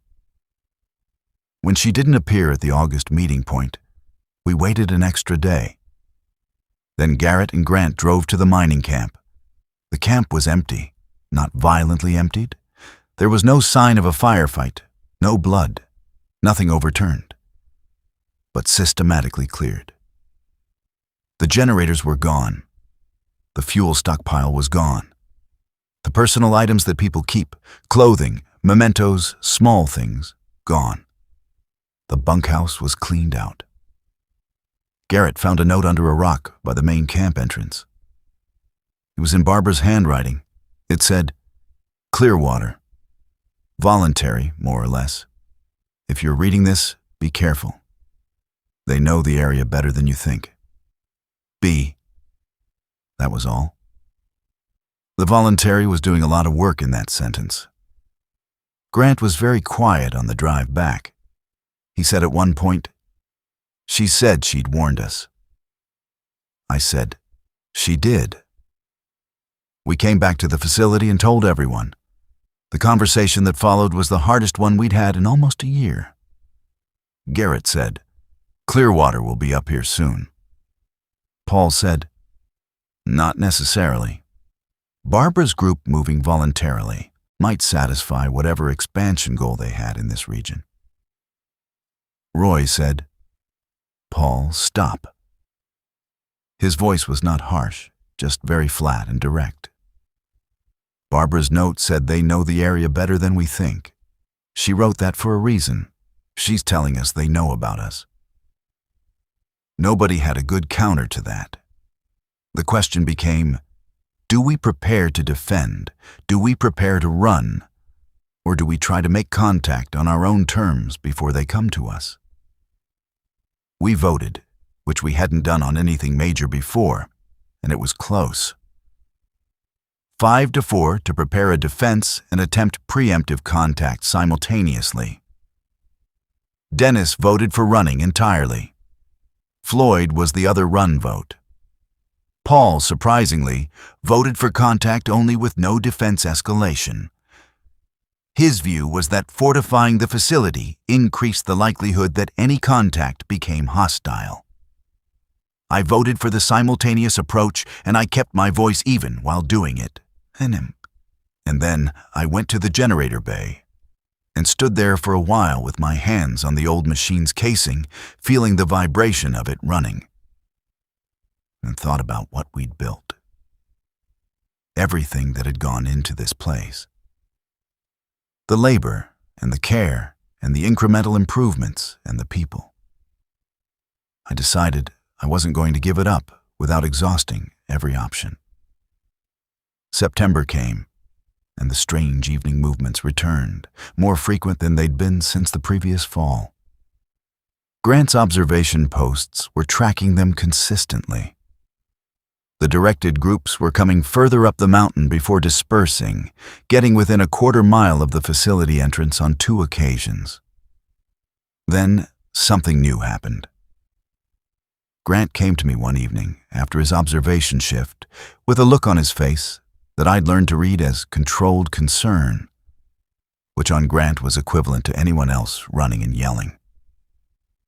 He said, "I need you to come look at something."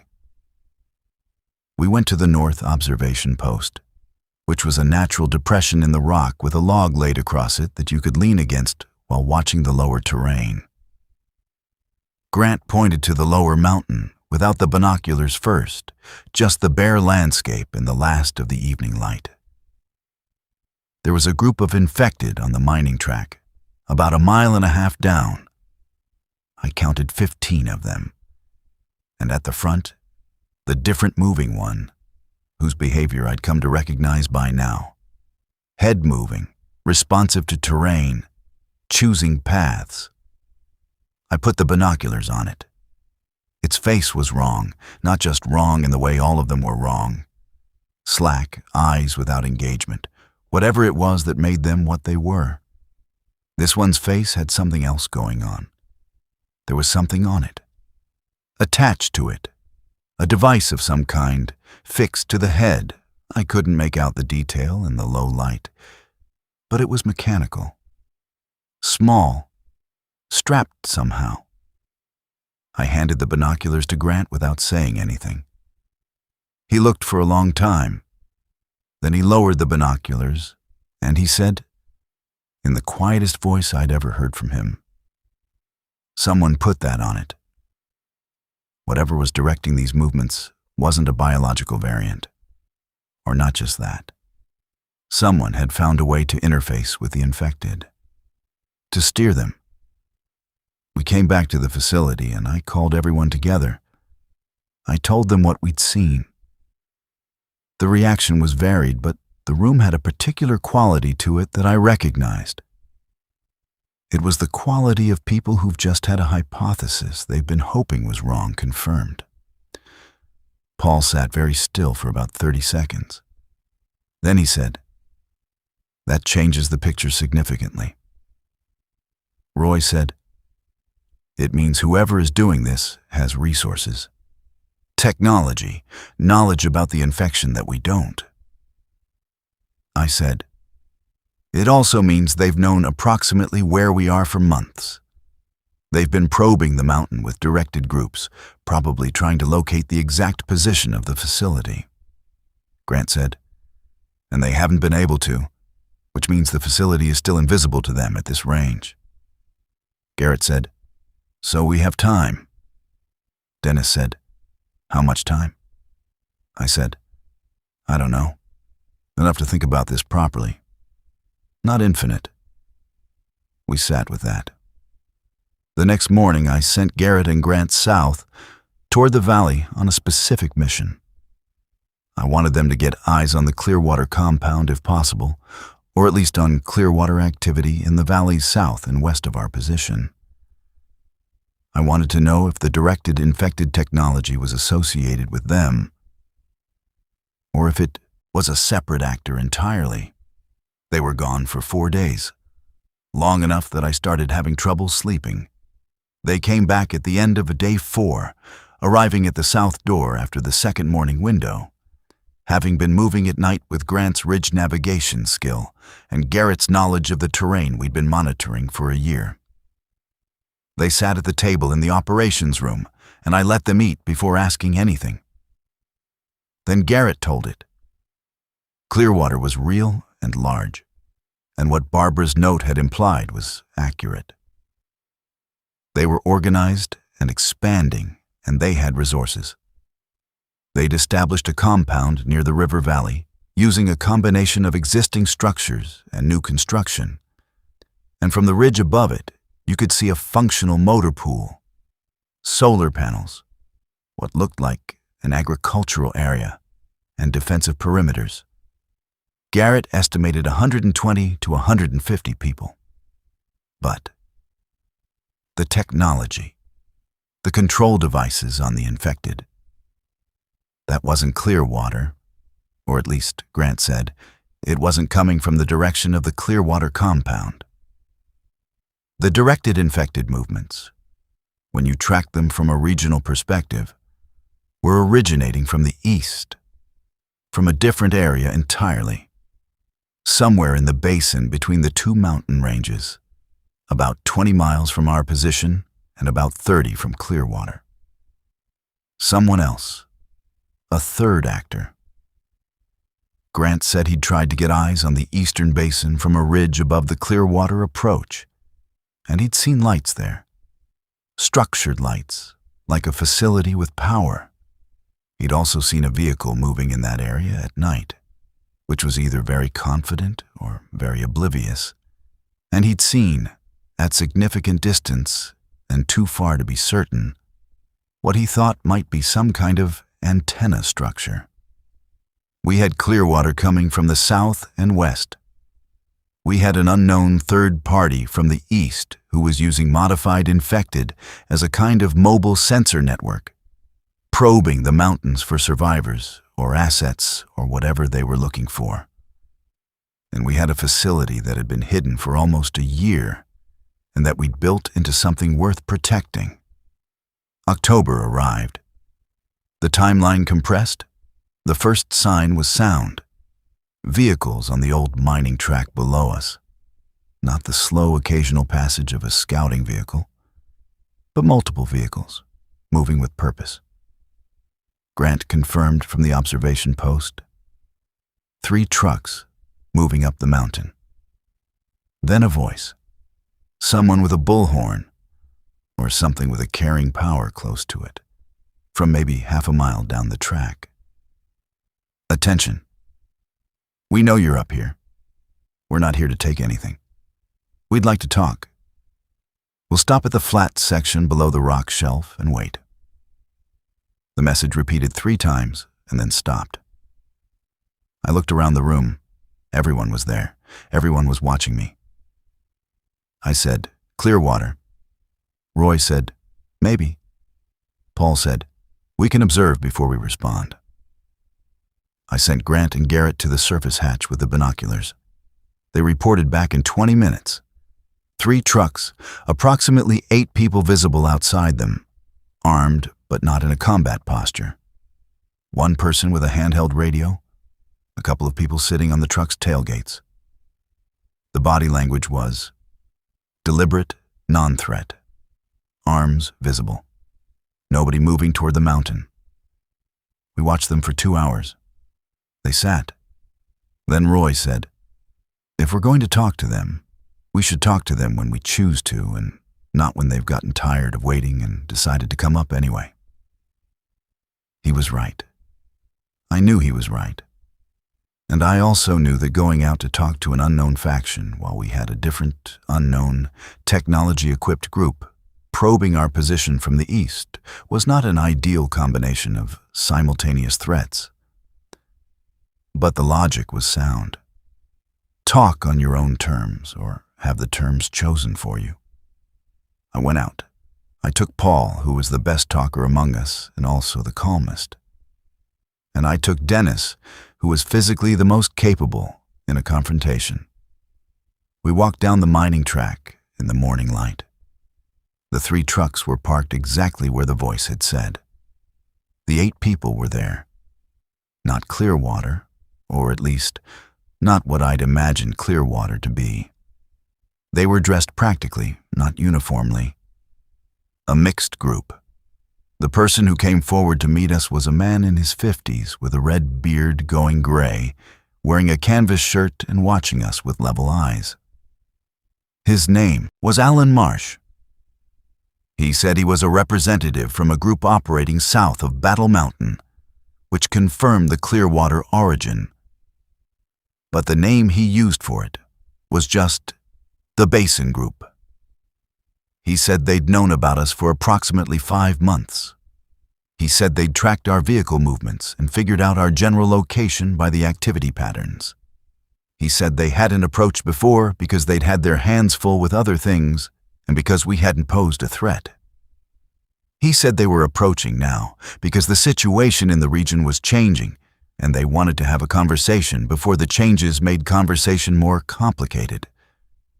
I said, "What changes?" He said, "There's a group to the east. You've probably noticed they're active. They've been there for about 6 months. We don't know exactly what they're doing, but we've lost 3 scouting teams that went to investigate and didn't come back. What we've observed from distance suggests they have some method of directing infected groups to serve as a mobile perimeter. They're expanding their influence radius." He paused. He said, "They're going to reach your location within 6 to 8 weeks. We think they may have already identified your approximate position." I said, "And Clearwater's?" He said, "Yes, which is why we're having this conversation." The conversation took 2 hours, standing on the mountain track in the morning light. Alan Marsh was not what I'd expected from everything we'd heard about Clearwater. He was direct and he was honest in a way that I could only verify after the fact, but that felt real. He said his group had made mistakes in their expansion, that some of the smaller groups they'd absorbed had not been voluntary in the true sense, and that there had been internal conflict about that. He said the leadership had had hard conversations and the approach had changed. He said he understood if we didn't believe that. He made an offer. Not absorption, not subordination, a coordinated defense. His group, our group, any others in the region that wanted to participate, against the Eastern group that none of us understood, but all of us had observed threatening patterns from. He said, "Your facility is a better defensive position than anything in our area. Better concealed, better structured, better elevated. We'd like to discuss how a combined effort might work. We're not asking for control. We're asking for coordination." I said I'd bring it back to my group. We walked back up the mountain. The conversation that evening was the longest we'd had. It went past midnight. The opinions ranged. Roy was cautiously in favor. He said the math was simple, that our group of 10 against an organized, technology-equipped Eastern faction was not survivable math. Paul was skeptical, but not opposed. He said the key question was what coordination meant in practice, who made decisions, what the constraints were. Grant said the terrain analysis supported the facility as the best defensive position in the region, and that a combined effort, if the terms were right, improved survivability significantly. Connie said she'd been in a group that trusted too quickly and lost everything, and she wanted any agreement to have specific limits, not vague good intentions. Garrett said he thought Alan Marsh had been telling the truth, for whatever that was worth. Dennis said, "My only question is what happens to the base if this goes wrong? Do we lose it?" I said, "Not if the terms are right." Floyd said, "What terms are the right terms?" I said, "We stay in operational control of the facility. They can't be based here, though. They stay in the valley, and we coordinate from here. If the situation resolves, the facility remains ours. If we need to abandon it, we make that call, not them." That was the framework. We went back to Alan Marsh the next morning. I laid out the terms. He listened. He asked 2 questions for clarification. He said he'd need to bring it back to his leadership, but his personal read was that the terms were workable. He left with his group that afternoon. 3 days later, he came back and said yes. What happened next was 10 days of preparation that were the most intense period of work we'd done since the early days of building the facility out. Alan Marsh's group sent 8 people up the mountain. Not to base at the facility, but to work with us on the defensive improvements. These 8 people had skills we didn't. 2 of them were former military. 1 was a carpenter. 2 had done extensive off-road and tactical vehicle operations. The military 2, both Army veterans, 1 named Brett Garvey, who'd done 2 tours and knew a lot about small unit defense, and another named Tom Adler, who'd been in signals and knew radio communication systems inside out, changed our defensive planning significantly. Brett walked the terrain around the facility entrance for most of a day before saying anything. Then he said we needed to slow down any approach, not just stop it.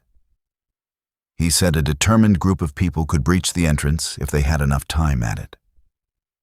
What we needed was to extend the amount of time and reduce the number of people who could be at the entrance simultaneously.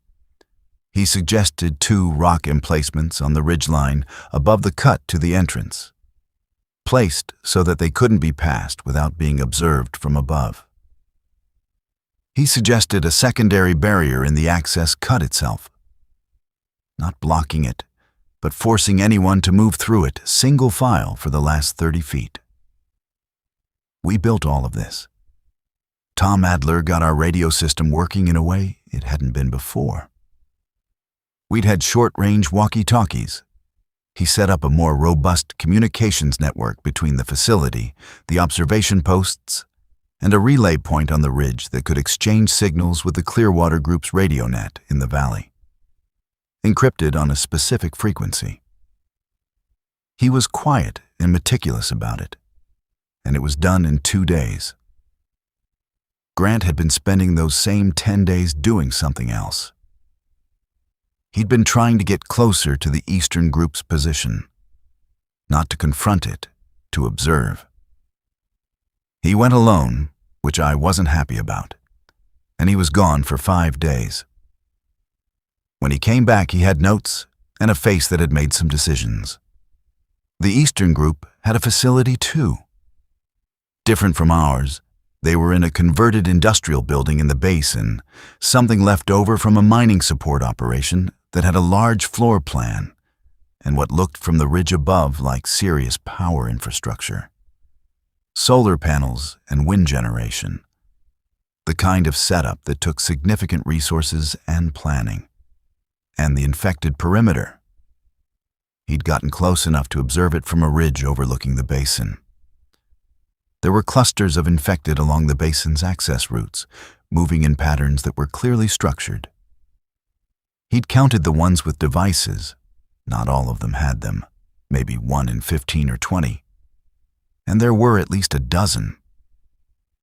Each deviced individual seemed to function as a node that the surrounding cluster followed.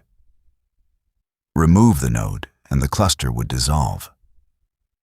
He'd watched that theory confirm itself when one of the deviced ones fell into a gully and the others around it scattered randomly. He also observed people in the eastern facility, not many outside. 2 at a time on a perimeter patrol. He said they seemed to number perhaps 20 to 30, which was small for what they'd set up. Technically sophisticated, operationally small. He said, "If the device infected come toward us in volume, the answer is the nodes. Take out the nodes and the rest is just noise." Brett, when he heard this, said, "Can we get to the nodes without engaging the surrounding cluster?" Grant said that depended on the distance and the observation conditions, and he thought it was possible but not guaranteed. Brett said he wanted to think about it. The night the Eastern group moved was the 14th of October by our calendar count, which Roy kept meticulous track of. It was a clear night, cold, the stars very bright over the mountain. Roy and Connie were on watch at the North Observation Post, and they saw it first. A mass movement in the lower terrain. Not 3 trucks. Not 8 people on a mountain track. This was a coordinated advance across a broad front.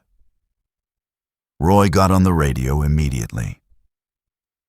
I was in the main corridor when the radio call came through. I'd been doing one last check on the collapse post in the lower tunnel, running my hand over the load-bearing timber and confirming the red dot post was clear and accessible, which I'd been doing every day for 2 months. Habit. I came to the operations room and got on the radio with Roy. He said, "I count 9 groups. Each group has one of the modified ones at the front. They're spread out across the width of the lower mountain approach. It's systematic." I said, "How long to reach us at current rate?" He said, 2 hours, maybe less for the groups on the left flank. I called everyone. The Clearwater group in the valley was on the radio net already. Tom Adler's system worked. And Alan Marsh was already moving his people into the positions we'd planned. 8 of his people were moving up to the mountain approaches. Brett Garvey was coordinating them from a position on the ridge.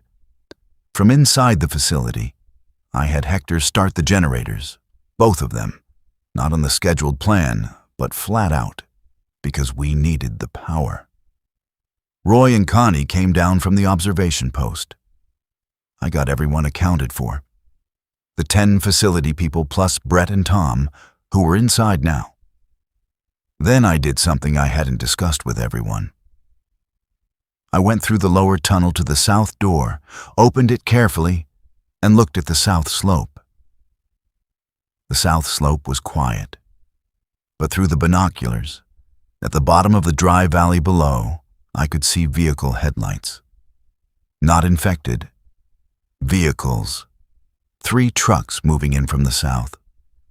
Driving without their lights for most of the approach, but close enough now that the shape of them was visible. I closed the south door and went back through the tunnel. I told Alan Marsh on the radio that we had a vehicle approach from the south. He said after a pause, "That's not ours." We had both threats simultaneously.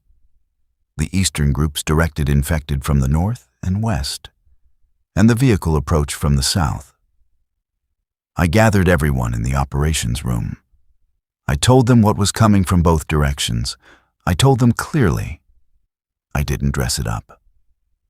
Then I said, "Here's what I need everyone to think about. We built this place to survive. Every decision we've made here has been toward that. We built the collapse post in the lower tunnel. We built the emplacements above the entrance. We have the south door and the upper hatch as exits. We have the network. We are not without options." Grant said, "North. We take the surface hatch and go north along the ridge while the situation is engaged in the south." I said, "That's one option." Dennis said, "I'm not leaving." Floyd said, "Dennis." Dennis said, "I'm not leaving. We built this." I looked at him for a moment. I understood. God help me, I understood. I said, "Nobody's leaving yet? Here's the plan." The plan was this. Brett Garvey was on the ridge above the entrance with 4 of Alan Marsh's people, positioned at the emplacements. Their job was to slow the northern and western approach. They had the firepower and the positions to do it. Not to stop the advance indefinitely, but to buy time. Grant, Tom Adler, and Garrett were going to go to a position on the North Ridge Line with the specific objective Grant had identified: the nodes. Take out the modified individuals at the front of each group. Without the nodes, the infected clusters would scatter and lose direction. It was a high-effort, high-risk approach, but if it worked, it would dissolve most of the northern threat. Paul and Diane would stay in the facility and manage the medical side. Roy would manage communications and logistics from the operations room. Connie and Hector would stay in the corridor. Dennis and Floyd would be at the south door, watching the valley below and managing that approach. They had the ability to pull the collapse post if anything came through the lower tunnel from outside. And me. I went to the surface hatch. I want to tell you exactly what happened in the next 4 hours because I've been over it so many times in my head, and every time the sequence is slightly different in my memory, like the mind adjusting it for something. So I'm going to stick to what I know. From the surface hatch, I could see the lower mountain to the north and west. The infected groups were visible from up there in the moonlight. They were numerous. The modified ones at the front caught the light differently, and I could see what Grant had described. One bright moving individual at the head of each group, more purposeful, more reactive, with the characteristic device glinting on the head. Then the firing started. Brett's group on the ridge. The sound rolled across the mountain and came back off the rock faces around me. I watched through the binoculars. The infected clusters reacted to the noise by converging on it, which was what Brett had anticipated. He immediately shifted positions, drawing them, walking the clusters north and away from the facility entrance. It was a tactic he'd explained to me as a moving decoy. Get them to follow you into terrain that breaks them up, then disappear above their field of response. Grant's group, meanwhile, had gone north along the ridge, and I couldn't see them. But I could hear, after about 45 minutes, a series of single shots, sparse, careful, from that direction. And as each shot came, I could watch one of the clusters below lose its direction and dissolve. He was hitting the nodes. Not all of them. It was one cluster, then another, then a third. And each time the cluster went random and stopped its directed advance. But there were 9 clusters, and the shots were not coming fast enough for all of them. On the radio, Tom Adler said, "Brett's group is pulling back from position 2. South flankers are too numerous." That meant the infected had gotten around Brett's decoy maneuver on the south side and were now closer to the facility entrance than we wanted. I came down from the surface hatch and went to the entrance. From inside, I could hear them. That sound, if you haven't heard a large group of infected moving over ground, I don't know if I can describe it accurately. It's not like anything in movies. It's more like a noise that doesn't quite resolve into anything recognizable. Movement. Contact with the ground. A kind of collective ambient sound that's too irregular to be rhythmic and too consistent to be random. And it was close. Very close. Hector was in the corridor. He looked at me. He'd been with us since the beginning, and he was older, and the past year showed on him. I looked at the steel door. It was closed and braced. I made a decision. I told Hector to go to the operations room. I told Roy on the radio to prepare for a possible surface exit through the hatch, that everyone needed to have their packs ready. I called Dennis and Floyd and told them the status on the south approach. The vehicles below had not come up the slope yet. We're still moving at the valley floor level as of 15 minutes ago. Dennis said the south door was clear and they were watching. I called Grant on the radio. He said they were still working through the nodes. 4 down, 5 remaining. He said he needed more time. I said, "How much?" He said, 30 minutes. The entrance wasn't going to hold 30 minutes if the main cluster reached it. I went back to the entrance, opened the door, and looked out. There were infected in the cut. 6 of them, 7, moving through the single-file constraint Brett had built. Moving through it exactly as he'd intended, one at a time, slow. And that spacing was the only thing that had stopped the first ones from reaching the door while we were still talking. I closed the door and braced it. Then I went to the breach point from inside the cut that we'd also prepared, a notch in the rock wall inside the access corridor. Above head height, accessible by a short steel ladder we'd bolted to the rock. From that position, you could see the cut from above and could work the access constraint from elevation. I'm going to be clear about what happened from that position, and I'm going to say it plainly. I did what needed doing, with what we had. The shotgun that had been Garrett's uncle's, the pistol that had been Paul's, and when those were spent, a pry bar that I'd had in my tool belt for 12 months. It lasted maybe 25 minutes, not 30, which was what Grant needed, closer to 25. But at 27 minutes after I'd told him 30 minutes, Grant's voice came on the radio and said, "All 9 are down." And then he said, "The clusters are scattering." I was sitting on the floor of the access corridor at that point, my back against the stone wall. And I heard that and I said into the radio, "Copy that." My voice was very flat and I didn't recognize it exactly. Inside, Paul was already working. The southern vehicle approach never came up the mountain. Whatever they'd intended, and we don't know entirely whether they were connected to the eastern group, whether they were independent, they stopped at the valley floor and were gone by first light. Alan Marsh's people found tire tracks in the valley scrub the next morning, but no vehicles and no people.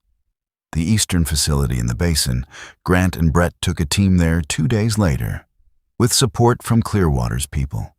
What they found was not what any of us expected. The facility was largely empty. 17 people, in the end, were in that building. Not a military organization, researchers. 3 of them were from a university somewhere in California, pre-Outbreak. The others were people they'd recruited or who'd joined them in the months since. They had funding and equipment from an organization that Grant recognized from its labeling. A private biotech research foundation, the kind that funds speculative science. They'd been studying the infection's behavioral modification potential since the early weeks of the outbreak. When one of their team had noticed the behavioral variation Grant and I had independently observed. The devices on the infected were their research tools. Primitive, but functional. A radio frequency interface with whatever the modified pathogen was doing to the nervous system. They hadn't been trying to attack anyone. They hadn't known their research subjects were being read by outside observers as a threat. They'd been doing what they did, studying a phenomenon that most people were just running from. The irony of it sat with me for a long time. The thing I'd been most afraid of, a technology-equipped adversary using the infected as weapons, was actually a research team whose interface with the pathogen was accidentally perceived as something it wasn't. They'd created directed movement in infected as a side effect of their signal tests, not as a tactical tool. We brought 3 of them back to the facility, with their equipment, with their research data. It was a conversation that lasted several days, and I won't condense it here because it matters too much. What they knew about the pathogen, about the variant, and what it did to the infected's neural pathways, was the most significant information we'd gotten in a year. Paul spent 3 days barely sleeping, talking to them. What came out of that was not a cure. Nothing as clean as that. But it was direction. A framework for understanding which infected were carriers of the directing variant, and which weren't, and potentially, eventually, a way to use that information. Paul and the lead researcher, a woman named Liz Craw, whose methodical calm reminded me strongly of Ruth, started working together immediately. Clearwater and our facilities signed a formal agreement on the 1st of November. Not absorption, coordination, under terms that protected each group's autonomy. Alan Marsh turned out to be someone I could work with over the long term, which I hadn't been certain of and was relieved by. The facility is still standing. I'm sitting in the operations room right now, the generator humming through its evening 2 hours, the fluorescent lights doing their usual yellow thing that makes everyone look slightly unwell. Roy's working on the food plan at the table across from me. Connie's reading. The hamster Carl is running on his wheel, which he does for approximately 4 hours every evening in a burst of rodent optimism that I find consistently admirable. Diane's garden on the south slope is going into its fall dormancy now, but she's planning an expanded spring planting and has been corresponding by radio with a woman in the Clearwater group who apparently did market gardening before everything. Hector's second generator is running better than ever. He found a replacement part on a foraging run to an equipment salvage yard south of Elko 2 weeks ago, and his satisfaction about it was palpable. Grant is at an observation post somewhere on the ridge above me, doing what he does, watching what moves. Garrett is at Barbara Howell's last mining camp. He volunteered to go there for 2 weeks to assess whether it could be reactivated as a secondary facility for the coordination network. He's been there 4 days, and his radio check-ins have been brief and functional, which means he's fine and working hard. Diane misses him, which she doesn't say but is obvious. Dennis and Floyd are in the lower tunnel, working on an expansion of the southern passage. Dennis has ideas about a secondary storage chamber that he says the geology supports, and he's probably right. Floyd does whatever Dennis tells him to, cheerfully, which I think is how their relationship has always worked and is probably what got them through those months in the cellar. Paul is in his clinic space in the corner of the operations room, and Liz Craw is there with him. They've been at it for 6 hours today. Occasionally, one of them says something quietly, and the other responds, and there are long silences between those exchanges. They're not finished. They're nowhere near finished. But they're working. Roy looked up from his planning just now, across the table, and said, "Dale, eat something." I said, "I'm talking." He looked at the recorder in my hand, and then looked back at his planning without further comment. He's given up arguing the recorder, which took about 6 months. I've been trying to decide what this is, what this recording is. Not the whole thing, the long story, the year, all of it. That's pretty clearly just me needing to tell it, to put it somewhere outside my own head.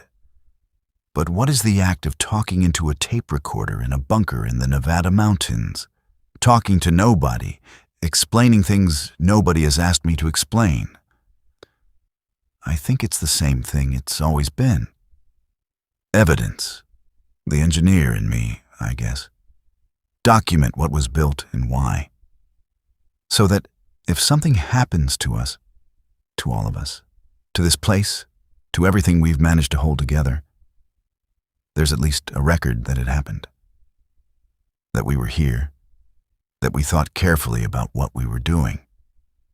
That we made decisions for reasons. The generator will run for another 40 minutes by my estimate.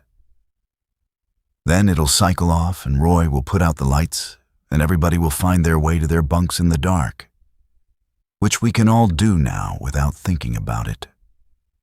Hector will do his last check on the mechanical systems.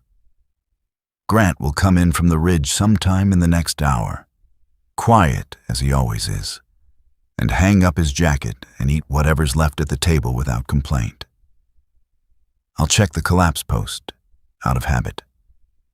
I'll check the steel door. I'll stand in the corridor for a minute and listen to the mountain doing what it does.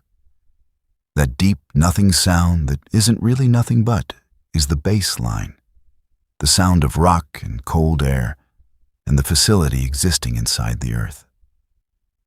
Then I'll go to bed. Tomorrow we're meeting with Alan Marsh about the Coordination Network's communications protocols. Roy has logistics questions about a vehicle maintenance run he wants to make next week. Diane wants to talk about the spring planting plan. Connie has been asking about whether we can establish some kind of contact with the survivor groups further south and east, and whether the Coordination Network can expand enough to serve as something more than mutual defense. I don't have all the answers to that yet. I have some thoughts, and I have the structural experience to know what this place can support and what it can't. We'll figure out the rest. We've been figuring out the rest for 12 months. I press stop. I hold the recorder in both hands for a second. Outside, somewhere on the ridge, an owl calls once and goes quiet, and the wind moves through the rock chimneys of the ventilation system with a sound like someone breathing.